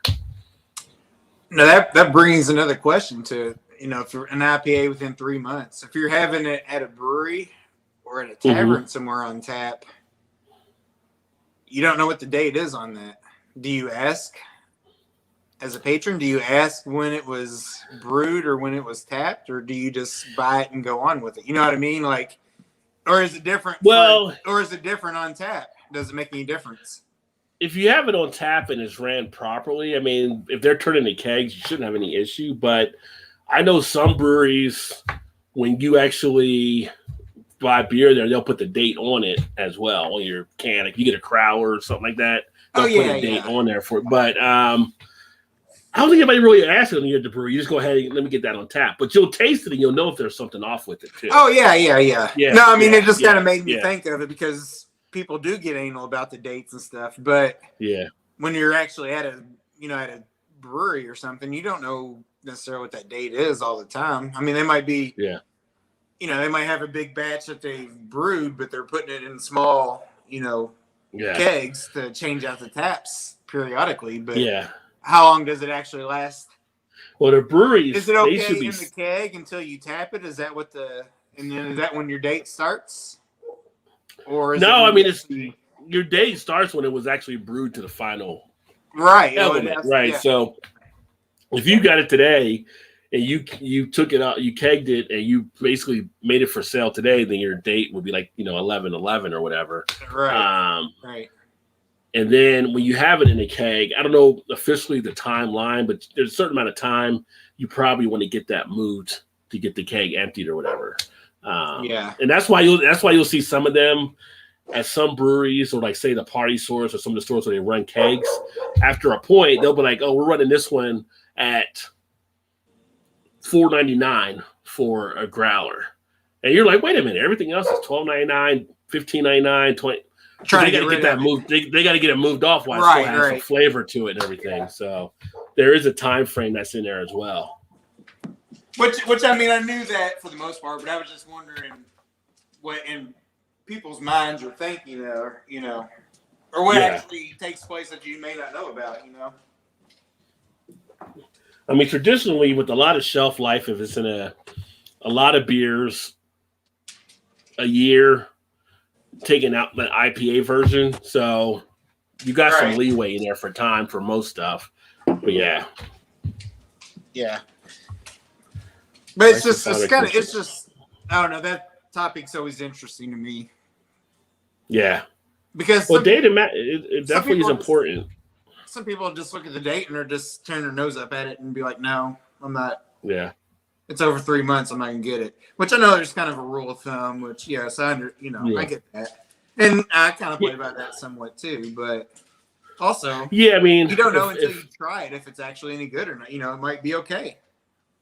If I go into a bottle shop or a store to buy beer, and with me, I guess you could say a little bit different, or like maybe with you and some other people that kind of do beer as much as we do beer, we kind of have an idea about styles and things like that. So if I go in and there's like an IPA and there's no date on it, I usually won't buy it because there's no date on it. Right. If it's something where it's dated and it's within maybe a month or so, I may go into purchase it because I'm going to put those up front and drink those in a good amount of time or whatever. Drink them fast. But if it's something if it's something that might be 3 or 4 months out, I usually won't buy it unless I try to experiment it like what you did, where you just saw what's out there as part of this deal just to give it a try and see what it tastes like. And if it works, I'm pleased. If it doesn't work, I didn't really spend that much money, so I'm good to go. But if I see something like, say, a Belgian double or Belgian triple or an Imperial Stout, and there may not be a date on it, I might be a little bit more okay with that because I know you can actually hold some of these for years even. So I would be more of an opportunity there. But again, I try to go to the places. I get to know the people with the places I shop so I can have an idea of how they actually handle their beer and stuff too. Because you go to some of these places, like some of these gas station type stores or little beer stores, those are where you run into stuff and they'll have a lot of old stuff. Like I said, like when Eric had the 6-year-old Brooklyn beer that he had bought, not realizing it. It's just, you have to know where you're getting stuff at and how they actually treat that. You know, if they're putting bottles out in the middle of the aisle in the summer, even though they're brown bottles, that heat's going to get to them at some point.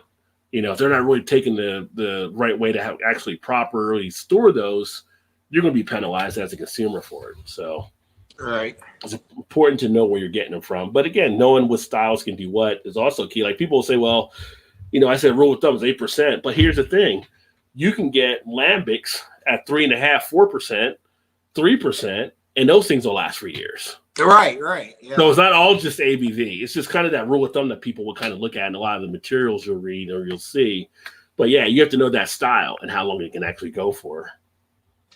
So I just cracked another one from the same brewery, which is another discount I got, which is really the only reason why I bought them, because I'm like, a case for $15. If they're terrible, you know, it's not like I'm not out anything. Yeah.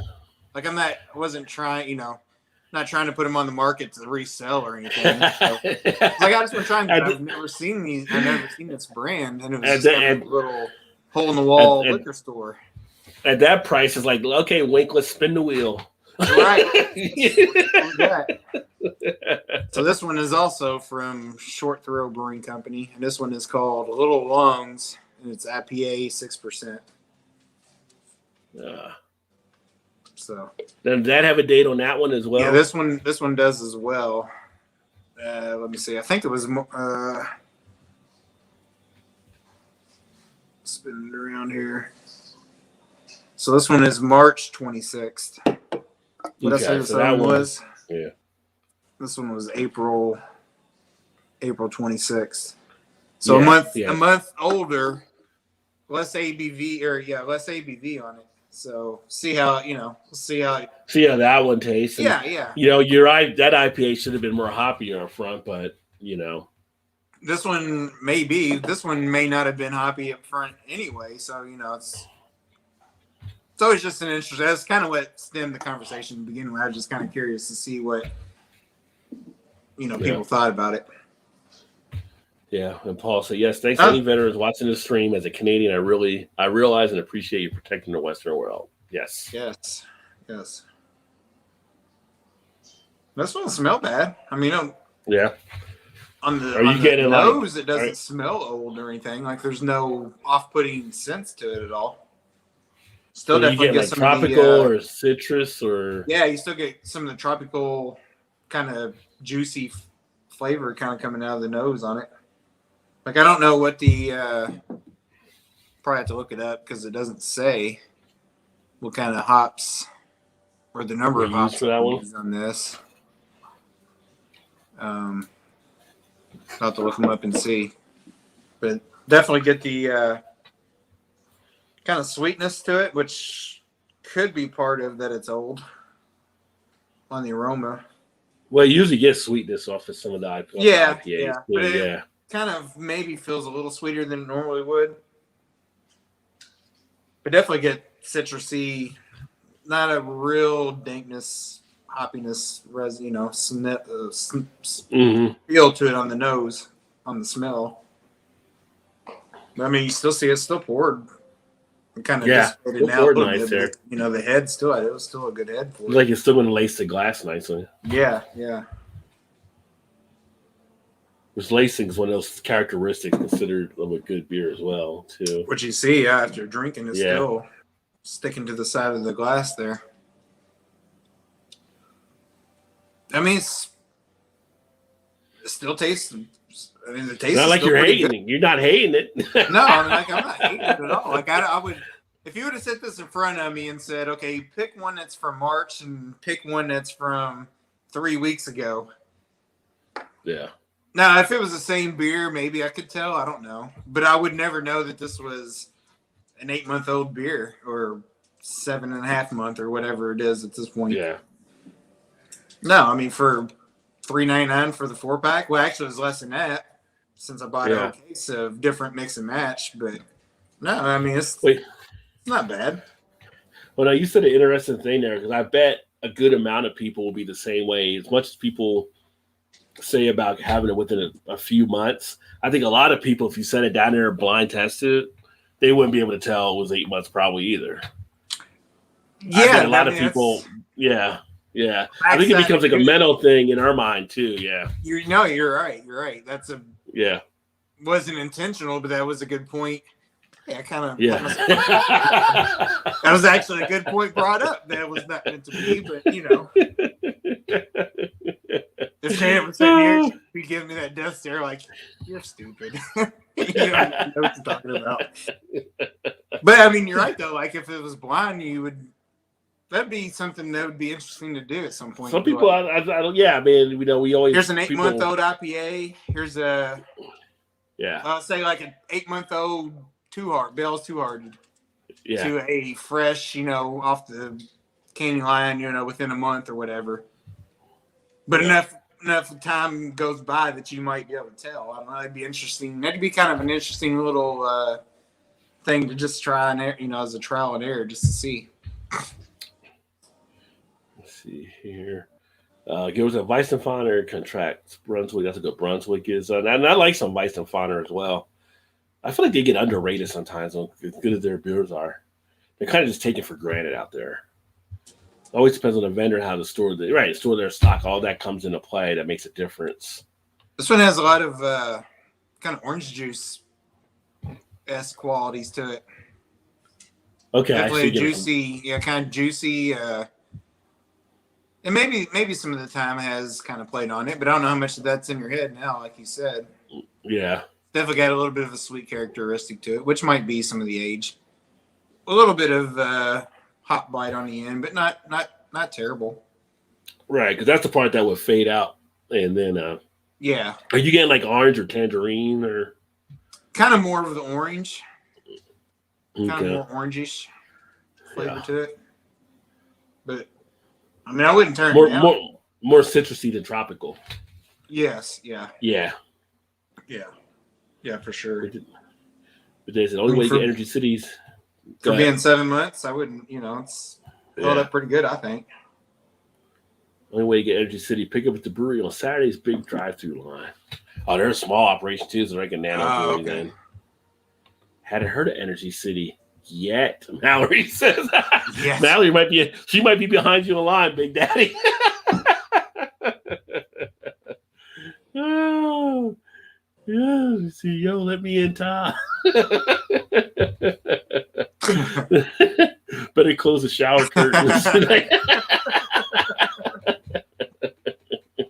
You're only allowed in if you're double vax, Eric. That's right. It's an illusion. It's actually a very narrow green screen. Oh, man. You see, if I could store an IPA in the back of the fridge, I keep it a lot longer. Most vendors don't refrigerate their beer stock. Yeah, there's that's into it as well. Like depending on where you're getting stuff from, a lot of it won't be out as much as. Is your dog in a curtain? Because your curtain is moving, by the way. Yeah, no, my dog just walked out. Okay. The next Paranormal Activity movie is about to come out. So I'm kind of curious now. So, see my Discovery Channel. Yeah. And so best storage for beer is, we told will be fridge. If you can put in a fridge. If you can't put in a fridge, you want to get it like low temperatures. Like a lot of times we say cellar beers on the basement and stuff, which is always great. Which here in Cincinnati, where Todd's at, just south of me, is actually great for the winter. If you do get some cold winters, you can actually put beer out just in your garage and be good to drink anytime you want to crack it open. It would get So, but there also, like I said, and that's where it does matter with some places. If it's like a warm or a hot spot for some of the stuff, it's kind of like that beer's changing up out there. Because remember, beer's like it's still like a living type thing. So the yeast and stuff can really be reactivated and starts changing the whole formula in it. Double vax, COVID antibody, the antiviral piled up, son. But did you get the boost? people here hate like the we got the boost too. Like not here, but like around the world, like because there's countries struggling to get their shots in, but like we're doing boosters now, and they're like, damn Americans, like y'all can't share with the rest of the world. Y'all got boosters. Right. We didn't even got it yet. Y'all got boosters already. It's like, sorry. Yeah, but they're about to open that up for like people 18 and over, I think, as well. So I don't know. I hope this winter goes better. Have you gotten a booster yet? Yeah, I got the booster third week of September, I think, back then. Okay. But I just got, the funny thing is I just got the flu shot 2 nights ago. What's this, Thursday? Yeah, Tuesday night. Dude, yesterday my arm was like, what the fuck happened? Like, it was just hurting. Yes. I'm like, the COVID shot didn't hit me as much as the flu shot did. Like, same here. I got the flu shot. Well, it's been a month and a half or so ago now. I was like, Lord, like, what the hell? I'm not walking around with a brick in my arm. I feel like I lifted weights today. Like, it's crazy. I need to get my booster. My brother just got his booster a couple days ago, and man, it hit him crazy hard. Yeah. So I when I got the booster, it was pretty much kind of the same. I didn't really get any fatigue or anything with it, so I'm like, I'm hoping the body's reacting the right way to it. But they say if you like get hit hard, a lot of times that's good for your body and stuff. I'm like, what about the people that's not hitting hard? Like, are we just there just getting it done? Also, in his for him, he got the booster in the first shot for the shingles too, the same day. So I don't know if it was a combination of both. That could have been there because I was going to actually do that too. They didn't have it ready at Walgreens when I got the shot for the flu. Okay, yeah. So he got them both the same day. Yeah. I'm supposed to get the single shot. Feeling fairly decent. Yeah. I gotta get the single shot. I'm supposed to get like the pneumonia shot or whatever, as you get older. But the funny thing is, I'm not even worried about really getting the shingles as much, except the damn commercials.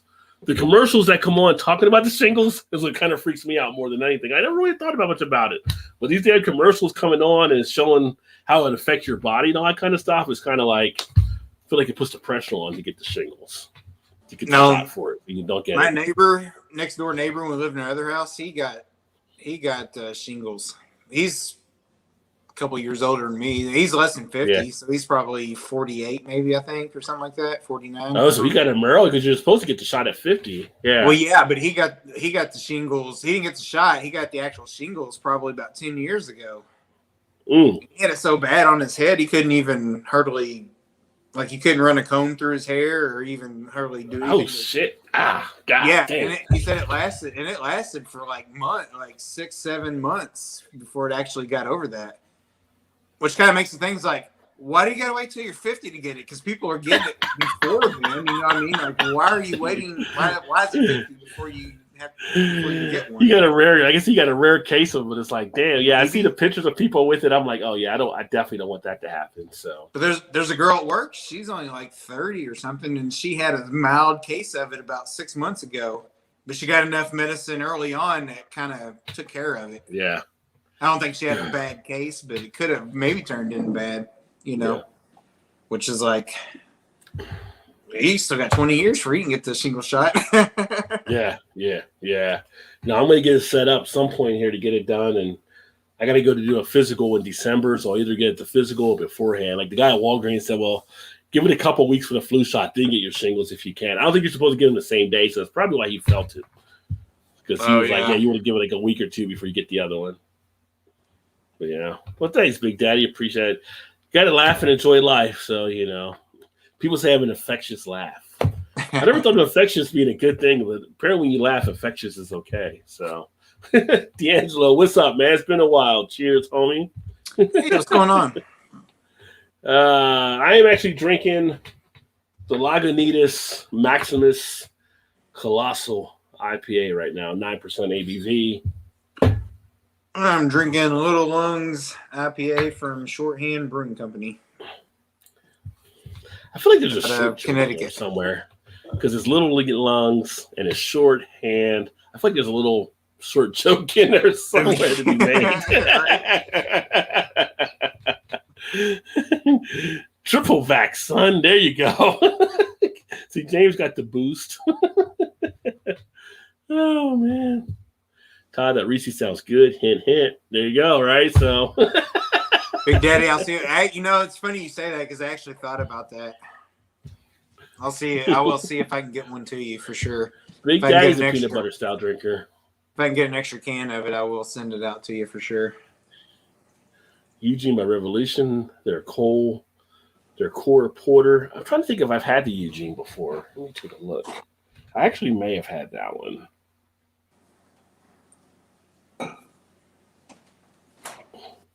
I've always been a fan of their anti-hero. That was the first one I've actually had from them.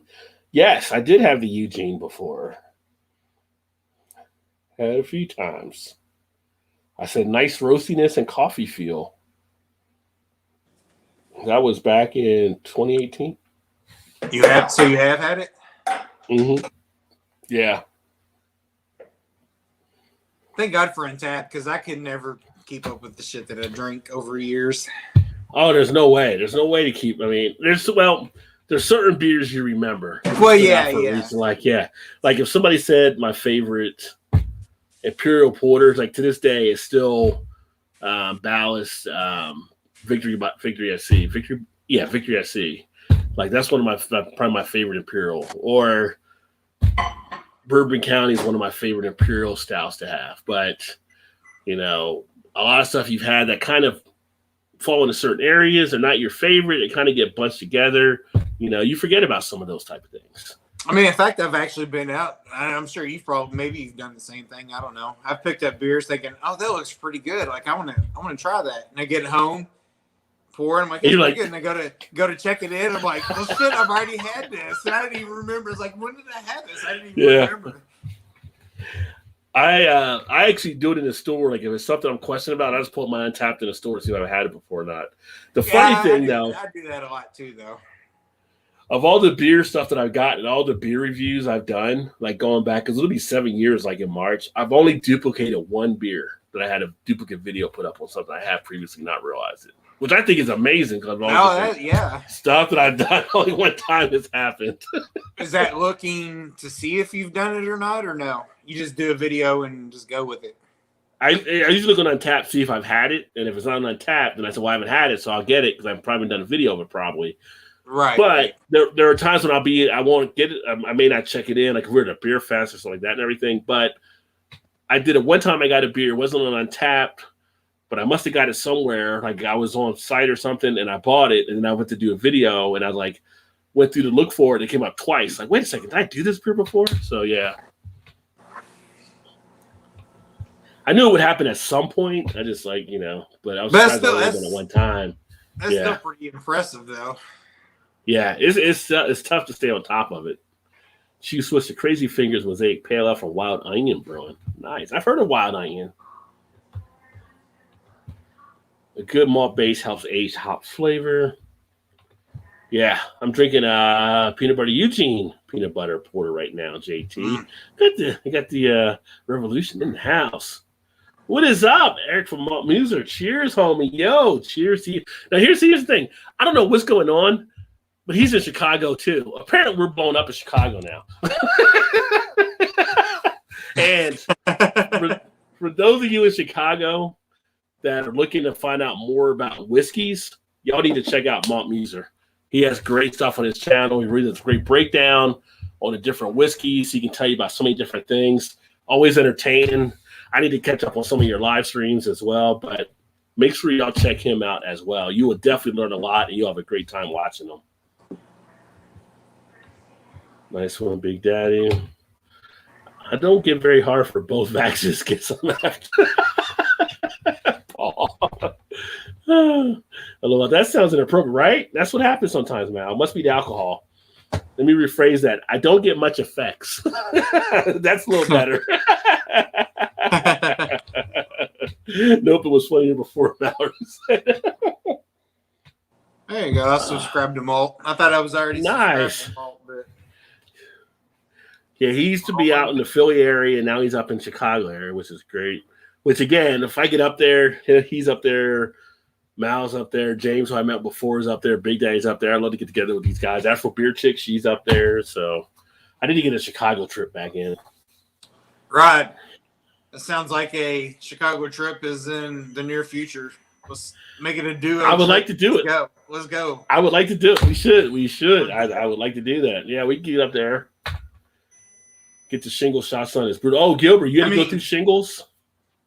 Yeah. If you're driving, I'm on the way, so you just stop by. But if you're flying, then we'll just have to meet there.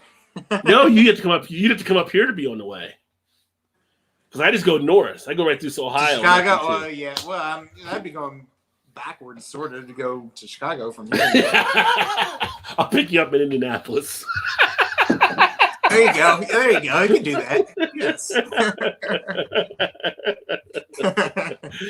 Damn autocorrect. Yeah.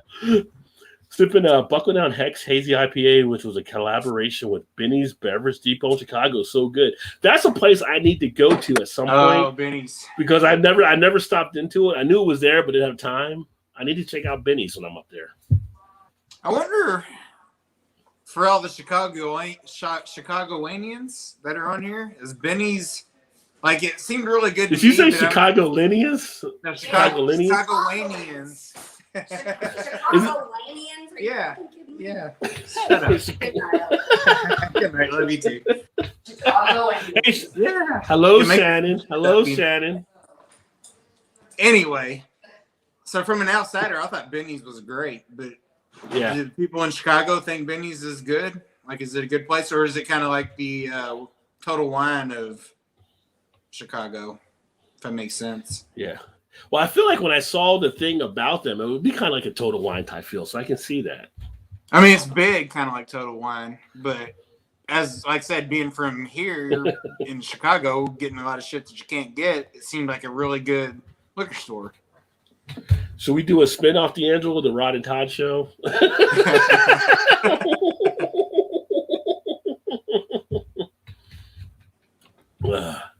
She just placed the order for the Goose Island Bourbon County Reserve Box pickup date to be determined. Oh, hey Mal, did you reach out to Goose Island, by the way? I know I mentioned to you before, since you're in the Chicago area, they usually get in contact with influencers and send them samples of all the Bourbon County stouts. So I know last year I had a few friends up there that received it. So if you get connected with them, they'll probably get you all set there. You could do some nice videos off of it. That'd be pretty sweet. Easy there, Mal. Chicago's not taking over fully yet. I'm just saying. Cincinnati's holding it down. We come up number one on a lot of different polls for beer now. So I'm just saying, we're handling stuff down here too. So is Chicago and Cincinnati rival all the time, whether it's baseball or beer, anything with a B. Oh, definitely, homie. You deserve it. Yeah, I like the way that he does the channel, because it's a more of a very involved live stream. Like, one thing with live streams, and the thing that we always try to do, because I always felt like if you do a live stream, you need to be engaged with the audience. Eric's very engaged with his audience on there. Like, I see some live streams, they're not even reading the comments or even talking to the people. It's like they're talking to each other, but missing the people they should be involved with. If you're going to talk to each other, then just upload a video. Yes. So, right. And so he's very good. You're very good at actually bringing in the people and addressing questions. And he does it in a way like you can ask him any question. He's not going to make you feel like a dumbass for asking a question and stuff. He's going to really break it down for you in a nice way. So, Eric, you deserve it, homie. Had the Rona antibodies before the shots. I got the Pfizer and Moderna mixed 9 weeks apart. I couldn't lift my left arm after the second. Yeah, people get hit on it. And, well, you mixed them too, which they say now is okay, I guess, to go ahead and mix that stuff. But that second shot, I know, affected more people than the first shot at times. I know some people got affected on both of them just because they just never took it the never hit. bothered me. Whether my arm was sore as shit for a couple days. The first one, I was more fatigued. I felt tired. Like I slept probably few more hours than usual. Second one, not as bad. I'd have a little bit of a tired feel, but not as bad as the first one was. And the third one, it was kind of like went right through it for the most part. Felt like it was just the arm was a little bit heavier, like it was with the other 2 shots, but nothing more than that. But the flu shot, that shit was like, who just punched me in the arm? Like, really? See, I didn't have no effects on that one at all. on the flu shot. Yeah, on the flu flu shot didn't hit me at all. Yeah, I feel like I got punched in the arm. Like, we were like little kids. One of the things I do for like Maui, because she's a female, she may not know, but when we're boys, there's a game you'll play where you punch each other in the arm so you can punch harder. And I felt like someone punched me in the arm. We were playing that game, and I had nobody to punch back, which really sucked. Yeah. Get punched in the arm by it goes. Chicago is. I enjoy Chicago whenever I'm actually up there, so it's a good time. Got to try to bring back a truckload of beer. Very true. Very good. Yeah. Very good point, James. Very good point. Yeah. Yeah, so he told me last time, John said, well, I always drive up when I go to Chicago. It's only 5.5 hours from me, so I usually drive up there. It's just finding spots to bring back beer and stuff. But last time I was there, I didn't have time to get over to Benny's. But I get up there, I map it, and I look to see what stores are near the route on the way back, and I'll pull over off an exit and be like, oh, liquor store, let me go check it out. I'll come back to the car, throw stuff in the car, and the wife will just sit there watching and shaking her head. Right, let's do that. Let's put that on the plan for when the weather gets warm, like spring or something-ish, before it gets super hot. Yeah, we could do like a Chicago trip. And go do a Chicago trip and see if we can get everybody together and do a hangout. I like to do a Chicago trip and then try to get into a Cubs game while we're up there. So I'd like to wait for spring or something. Yeah. Chicago's that I do want to cross Wrigley Field off my list of stadiums to get to at some point. I've been there, which you should go if you haven't been. You should go. Yeah. I would do Soldier Field too, but I haven't watched NFL in so long. Oh, there's the second Paul. Cheers, gents and ladies. What is going on, homie? Oh. Had a great video last week with Paul. We did the spotlight finally in his channel. Hopefully you guys all enjoyed it. I think a lot of you did. So check out PA Brew News. I can't believe Paul is still not at 1,000 yet, which is just surprising. Like, because he should be easily up there. I mean, he's an OG. Yeah. Yeah. So hopefully we can get him over that hump there. But we had a great talk. Great, he was outside so he could have the space or whatever. He said I didn't realize he was outside. It was kind of cold outside, but he was a trooper. He told me after he was out there just to do it stuff. So it was awesome. So love the sacrifice. We sacrifice for our crafts, don't we? Buy it at Benny's. I think Paul went to Benny's probably. He's probably been there before, I guess. Local chain beer action will blow your mind. Beer section will blow your mind. Okay. Now keep in mind we got Jungle Gyms here, so it's gonna be hard to blow my mind because Jungle Gyms. Yeah, I was gonna say. In comparison, Jungle Gyms is definitely higher. Yeah. But Benny's was pretty damn good, which is why I was wondering if it was just because I was from out of town or. Would you say Benny's is more like a party source or Jungle Gyms? Is it more like a party source, you think, size-wise for the beer section? Yeah, it's party source. Or bigger? No, you think it's bigger than party source? Okay. Honestly, it probably would be more like a Total Wine. But Total Wine beer section, I've only been to the one in Dallas, and it wasn't huge. It was kind of like a party source size. Well, now the Benny's I went to when I was in Chicago several years ago for work. I don't remember being maybe two shelves for beer. Okay. So it was like two. So I guess technically it'd be like 4-sided, shelves. But of course they had some stuff stacked up around too. Right. Then, all their liquor and everything. So it kind of would have reminded me more of like a party source / Total Wine. Yeah. Definitely not Jungle Gyms. I mean, if you throw everything else in Jungle Gyms, it's nobody's compared to that. But the beer section itself, Jungle Gyms, I think, still blows that out of the water.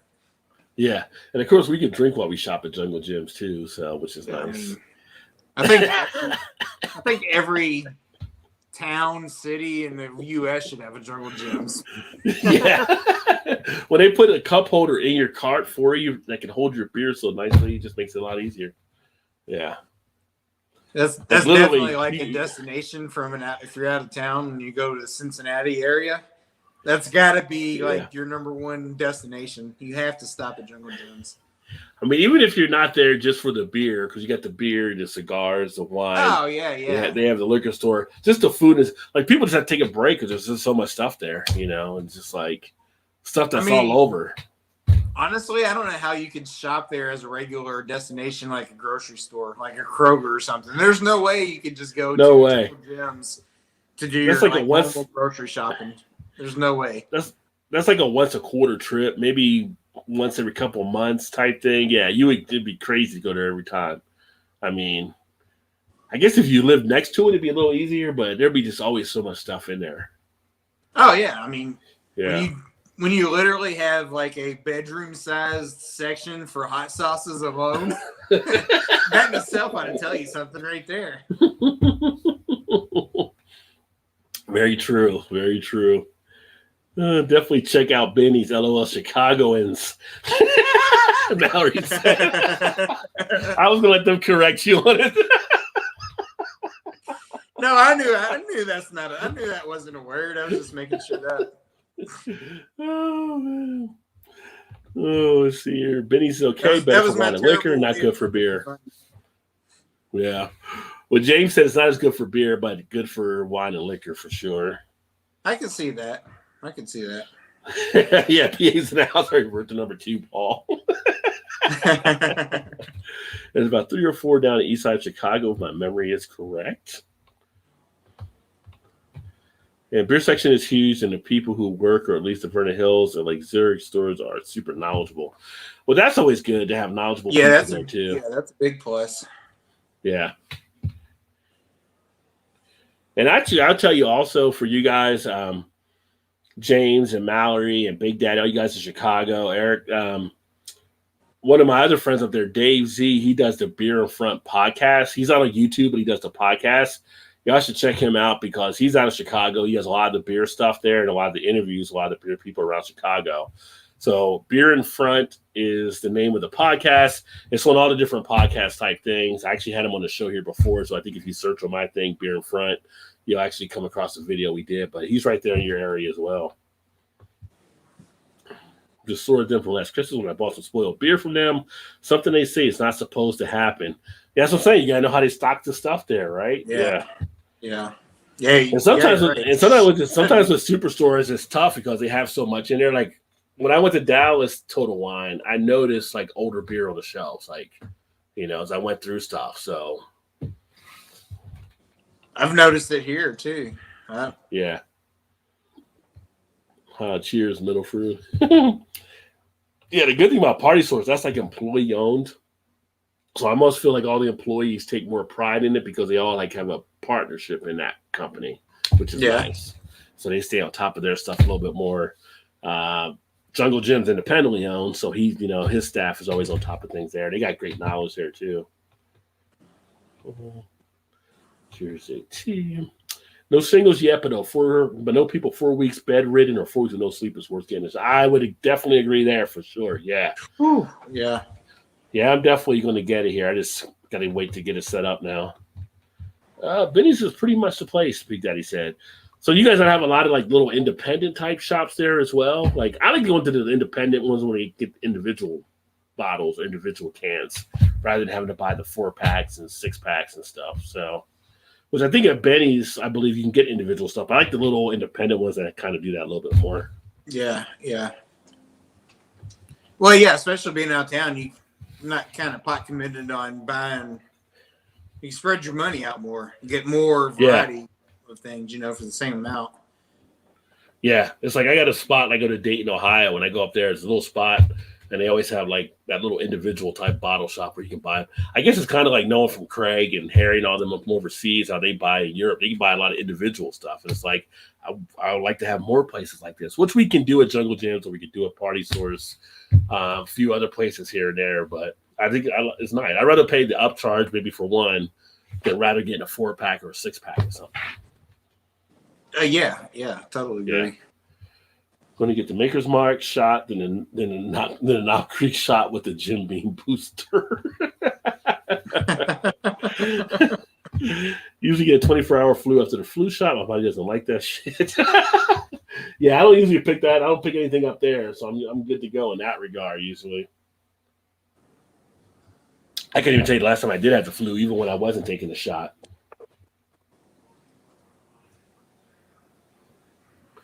But there was a better bottle shop an hour from me, open bottle. Well, there you go. See, so there's a nice bottle shop there. Okay. Take a little time to drive up to that one. 20 years of January, still haven't been to Wrigley Field. What? What about Soldier Field? Skip in the house. What's up, Skip? What's up, Skip? Cheers, homie. Warm, 36 degrees out, but lost 4 subbers since the spotlight. Oh, well, how'd you lose 4 subbers? That's crazy. Oh, wow. It's all your fault, Rod. It's all my fault. It's probably the guys that are upset I didn't bring them on like I did Paul. They're hating me. Right. Yeah. I'm not dropping. 4 of our buddies in Canada, probably. Hey, Paul, Skip. It was a great time. Thanks for letting me corrupt your time. Oh, it was an awesome time having you on. It was great. I need to do more of those. I need to actually decide if I want to do one of these other StreamYard services so I get more time in the month. I haven't fully decided, or do the Restream thing. Restream always seemed to mess up every time I tried it, though. So here's a Skip. Baltimore brought their B team to Miami, so Baltimore's losing again. Yeah, they did. People in Cincinnati always love that. 6-3. Yeah, I think Baltimore's a little overrated myself. Wait a minute, is the score is 6-3 right now, like in the fourth quarter or something? But 2 minutes to go in the third. God, people are probably cussing their fantasy players out. Like, me. I hate Thursday night games, and I got 2 guys going tonight, and I hate it. I hate to be the guy that has Lamar Jackson. Like, what the fuck? It's Miami. How are you not scoring against Miami? Right. Yeah, James had heard podcast from Dave for Beer in Front. No top. Benny's has grown, Big Daddy says. Oh, okay. It's all grown up now. Well, see, it's probably been about 4 years since I've been there. Dave Z podcast. I'll check it out. Have you listened to Wayne's podcast? Yeah, Dave Z's podcast, which is Beer in Front. I haven't listened to Wayne's as of yet. I know he posted stuff on Twitter, but I have not had a chance to actually listen to the podcast. I did favorite it, but haven't got into it. But I usually watch his stuff here on YouTube as well. Benny's offers singles. We have a lot of little bottle shops too. Excellent. Yeah, those are the ones I like to try to find, some little bottle shops. Usually go to a couple of indie bottle shops or the breweries themselves because they are closer to Benny's. Bottles and cans, the Beer Temple, the Bitter Pops are all closer to me than Benny's. I'll have to make a note of those names when I'm up there again. Craft beer store in Libertyville. Okay. Yeah, it's funny when I go to the stores, some of the stores and stuff. It's like, oh, you got. It's like, anything I can put these in? They're like, oh, you want like a little thing here? Like, no, I need a box. Like, I'm not here to go to the little, 6-pack thing. I need a box. Yeah. I don't want a 6-pack holder. I want a big something. I'm about to make you happy. I'm about to make you happy right now. That's usually what happens when I go to Jungle Gyms. Yeah. I just put it all in a cart and I don't think about getting a box. And usually when I check out, they're like, you want a box for that? I'm like, yeah, that'd be great. I would definitely take a box for that. Yeah, now they put boxes in areas in Jungle Gym so you can actually box it yourself as you're going, which is nice. Oh, okay. Yeah. But I go to like the little shops or whatever, like, oh, here you have a 4-pack or a 6-pack. It's like, no, I'm just, there, I see him over there. I get like the big box.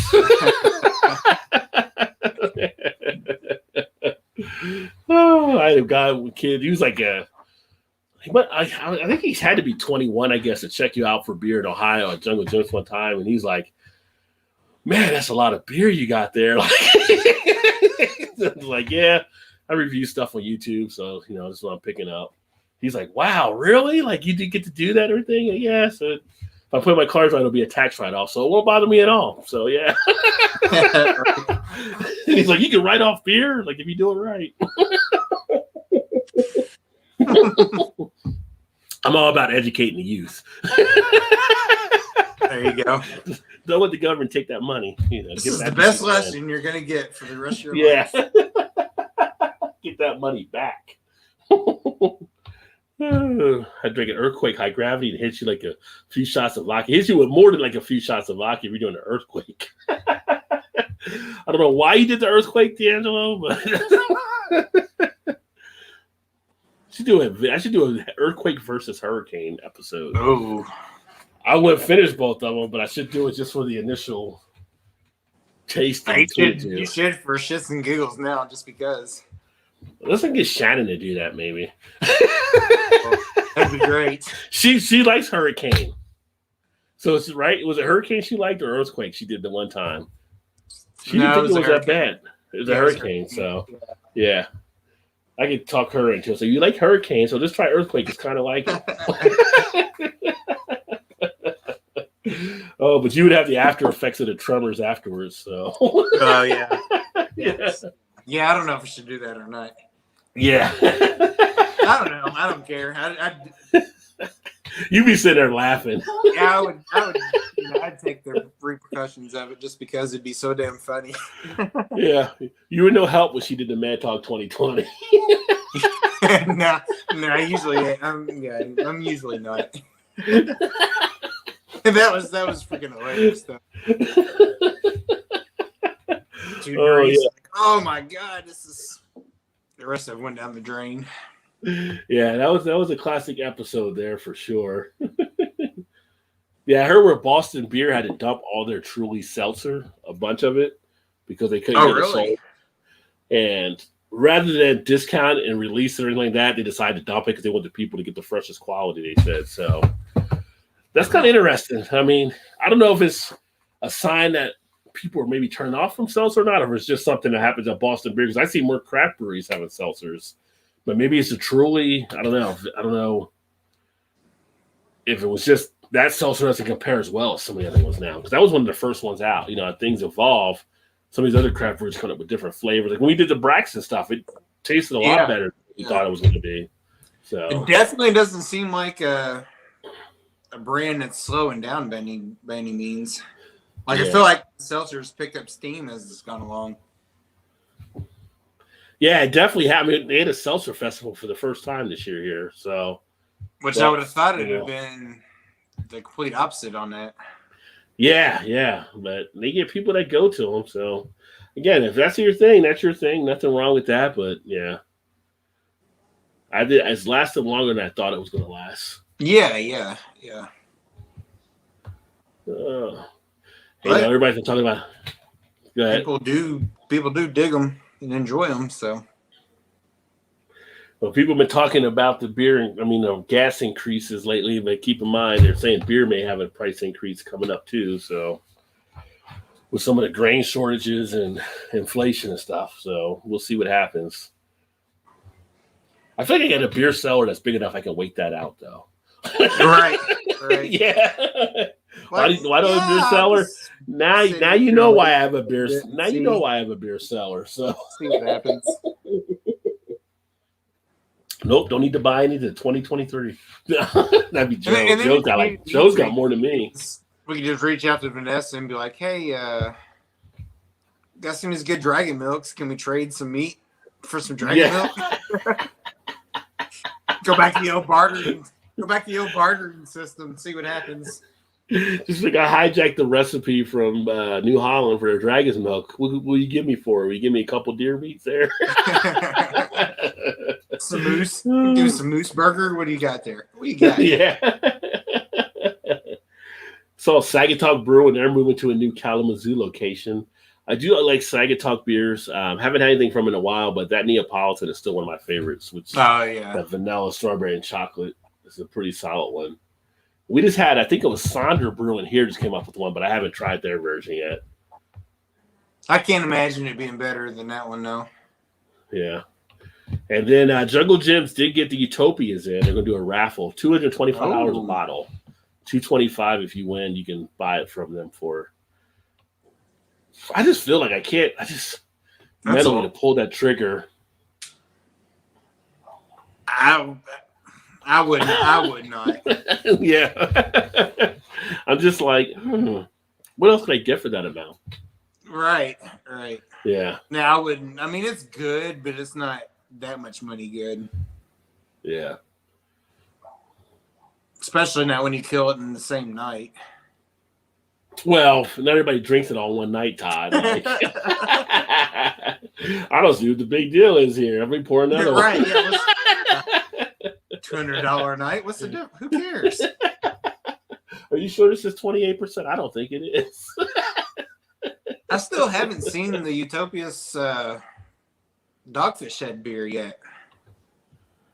I think it's actually in Baltimore more than anywhere. Like I think you have to be down there for that. Okay. For the initial offer is coming out of their spot down there at Dogfish Head. Hopefully, it gets more traction since they're under Boston Beer, but it just hasn't showed up yet. Okay. I was wondering if I missed it or it just hasn't shown up or what the deal was. Yeah. Jason, I'm surprised beer prices have been so stable over the last couple of years with the pandemic and all. Yeah, I mean, beer wasn't really too as affected. I mean, again, a lot of stuff affected right now are the grain shortages, the aluminum type things taking place. Some of the supply chain issues are starting to affect them on a few things, but beer have been pretty. I think the thing that helped beer is that there were so many communities doing local independent, that they were doing stuff in their community already. Like they were getting local hops, they were getting local grains, they were, depending on where you were kind of insulated possibly. Do anything else here in the beer news? Oh, here you go. This is for you, Todd. More than 100 Indiana breweries taking part in Winterfest 2022 at State Fairgrounds. Well, it's up in the Indianapolis area then. Yeah. So they got that being put together here.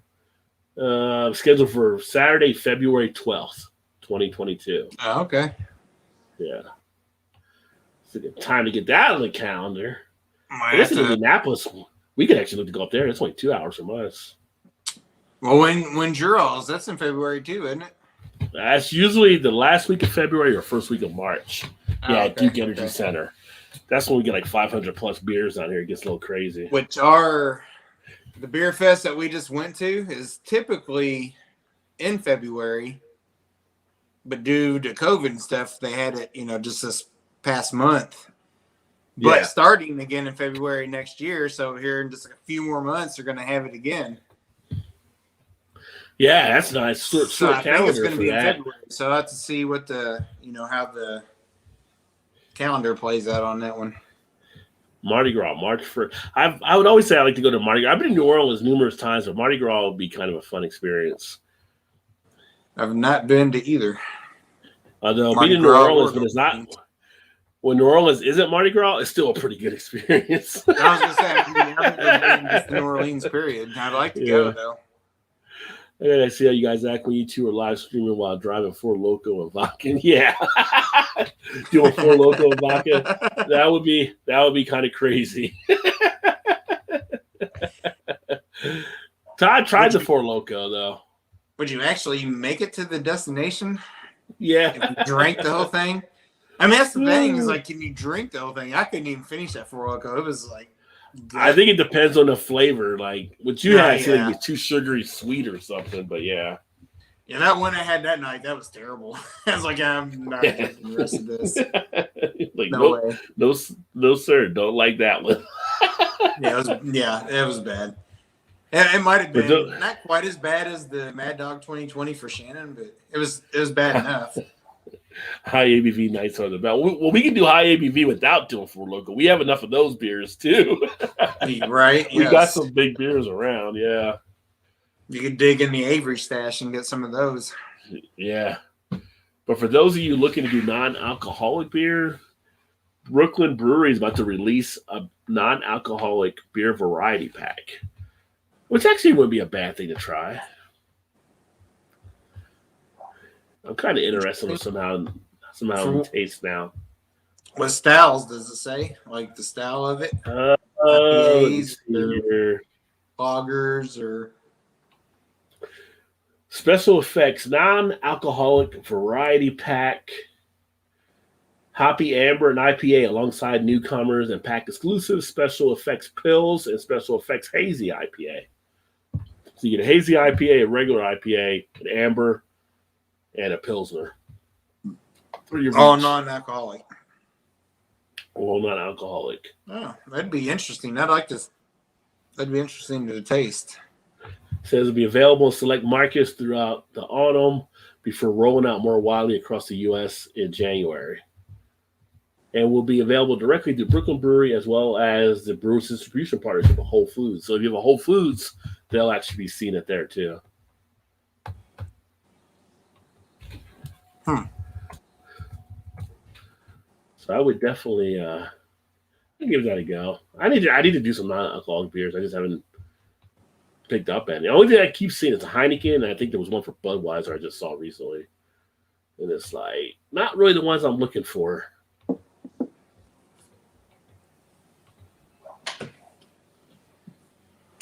And anything else that jumps out this last week in the beer news? Climate change can impact the production of beer. We already know that.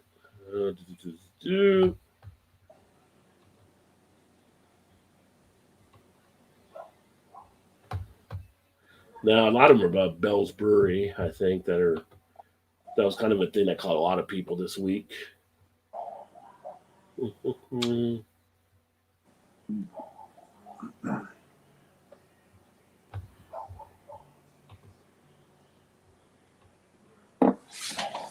My God, this dog drives me nuts. Dogs is going crazy out there.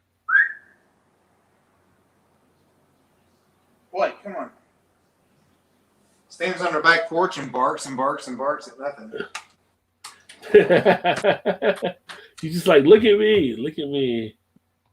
But nothing else really too much out there in the beer news. Let's see here. Mal says, I switched to Lena Brewing Company's Drunkelberry. But it was called back. Oh, what happened there is that Miami just scored on a tackle eligible play. Yeah. But it was called back. I can't hear it, so I wasn't sure what the call was. But they threw it to a tackle and he lunged and scored. Fumbled. But I was thinking, how in the hell did you how do you throw it to the tackle? How is that even possible? Well, you can make them tackle eligible, yeah. Well, I mean, yeah, but he was like, I don't think he was eligible, though, for sure. Obviously not now. Yeah, that's why they called it back, it looks like. What is it, Dunkelberry? A fruited dunkel? As long as it's not a dingleberry.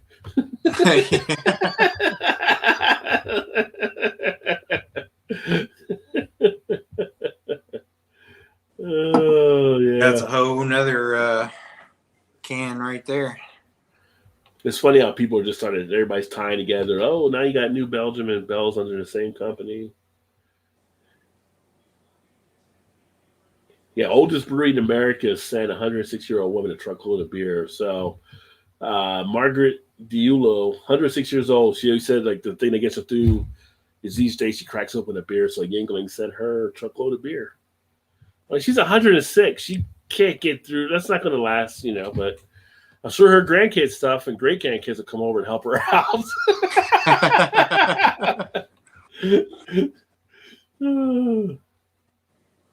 Send a truckload of beer to like a college kid. It'll be gone. Don't you worry about that.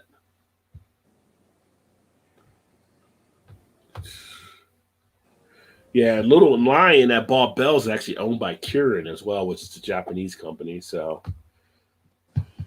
they made quite a little bit of a portfolio for themselves. Yeah, Black Raspberry Dunkelweizen Ale, 4.5 ABV. Ooh, I'll have to see the review on that one there. See how you like that. Excessive drinking can cause hemorrhoids, just so you know. Good to know. Yeah. Everything should be in moderation, right? That's what they say, moderation. Right. Yeah. But I think that's all kind of the beer news that we see that's out there for this week. Nothing else really too much. Dovetail had a Dunkelweizen last summer. Dovetail had a nice beer. The beer I had from them was definitely pleased with. So Like That's I've a never brewery I had definitely want to see from anything there. from Dovetail. Yeah, they're in Chicago as well. Part of the great Chicago beer scene. Right back. All right. But yeah, definitely need to get back up there at some point. Definitely need to hit some of these other beer spots and get out and do some other things. Is that why I got Roy's? Maybe. They just got some notice in the best beer 2021 Readers Bowl. Oh, very nice. Non-alcoholic beer. Ice water works for me. Not trying to be facetious, but if you're not into drinking, don't entice yourself. I occasionally give up coffee. I don't drink non-caffeine coffee. Well, there you go. Yeah, the thing that I would say about the non-alcoholic beer is, one, I'm kind of interested just from a beer perspective how it does taste now compared to the days of O'Doul's that we used to have, so to speak. But also, there's times when you want something of a taste of a beer, but you can't have a beer like if you're working and stuff. So if I'm at work and I'm having a hamburger for lunch, I might want a non-alcoholic beer to pair it up with. And so, kind of interested from that standpoint. Nope, your roids are unrelated. Dr. Mallory has answered that question. There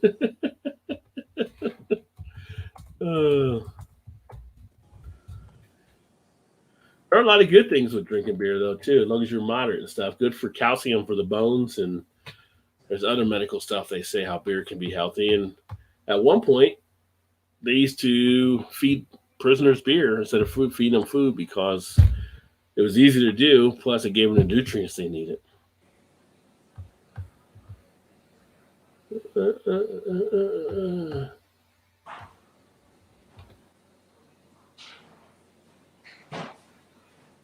But for Middle Frew and our Canadian friends, there's North Vancouver breweries want food trucks nearby. So I guess there's a push in Canada, in Vancouver, to have beer trucks with some of the breweries. Or food trucks, rather, which is always good. If you get food, you can feed people that are drinking beer, they're going to stay around longer, they're going to buy more beer. So, which every time I think of a food truck, I think of the one we had at Street Side, Todd. So, oh, yeah, that one was really good. Yeah, which I haven't been over there in a while either. What did we get? It was the mac and cheese, and what else was? It was mac and cheese. I think it was like a barbecue something as well. Barbecue, yeah. Oh man, yeah, it was so good. Yeah, coming out with the Fred Flintstone portions, which I'm not opposed to. Right. Yeah. Can't go wrong with that. I mean, I guess you can. Not really. Not really.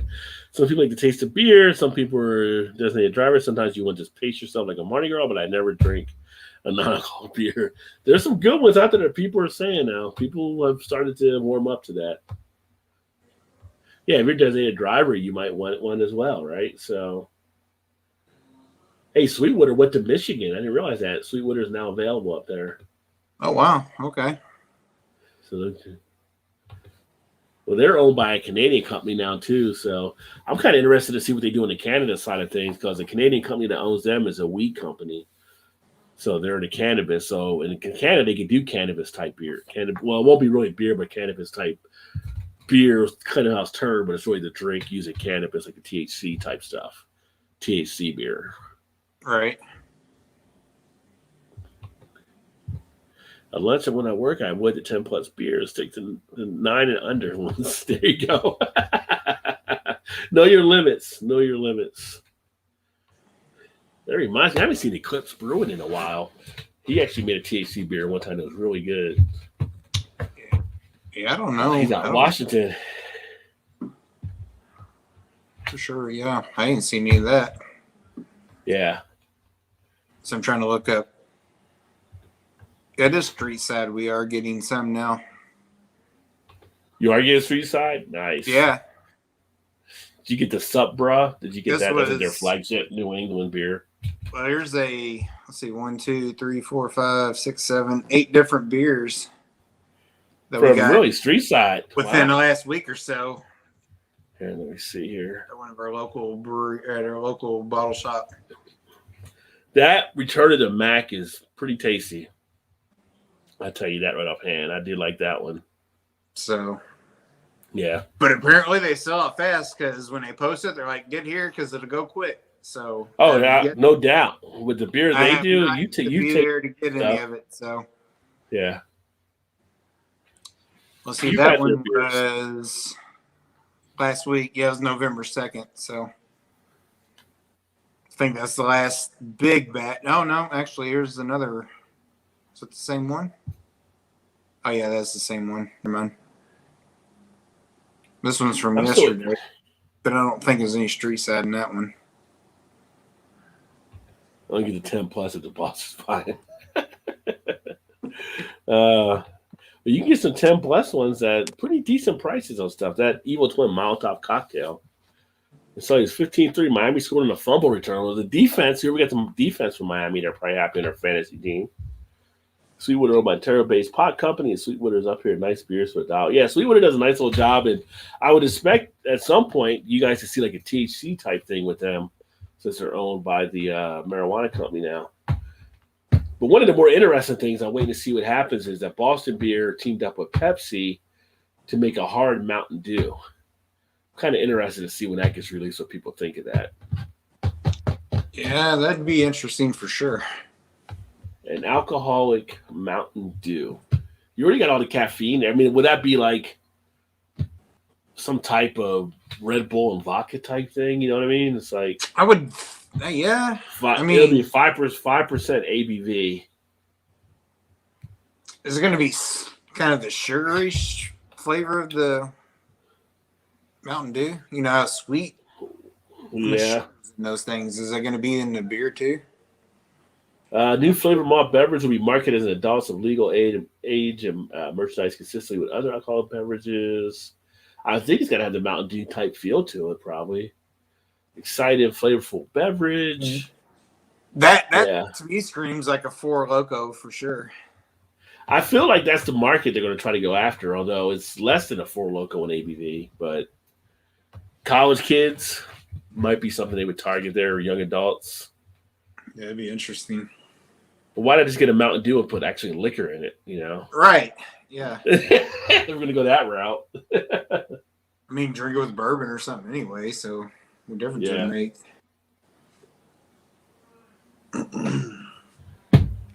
Well, it's 11:03. I think we're going to wrap it down for tonight. So we get out of here and get some rest for Friday for the weekend. And let's see these last comments here. We gotta get up super early Saturday morning. For some reason, we got the bright idea to chaperone so they're having marching band day at the U of L football game Saturday. Right. So we decided she decided, which is out of not ordinary for her to volunteer for something like that. So we got to volunteer. We got to be over there at 5:30 in the morning for a noon game. Yeah. But the only cool thing is, though, they are actually retiring Lamar Jackson's number at halftime, and he's supposed to be there. So yeah, maybe they can get on the field and get some selfies with him or something. Well, you'll be up early, and you'll be dealing with that. Yeah. Mountain Dew was really meant as a cocktail mixer. It would make more sense now as a cocktail mixer. Yeah. She's been making my Dew alcoholic since college. Oh, he didn't Bill Cosby, you did he, Mallory? If he did, just blink 2 times. Blink 2 times, we'll send the authorities. Yeah, we'll put in pop. Yeah. Don't you let him R. Kelly you. Thank God we drink at work all the time. We work in the construction house. Perks of construction. Yeah. Night and cheers, Gilbert, for sure. Yeah. Oh, Mallory. Oh, correct. Yeah. Mallory's. We gotta save Mallory. Hashtag save Mallory. Hashtag shoe spikes drinks.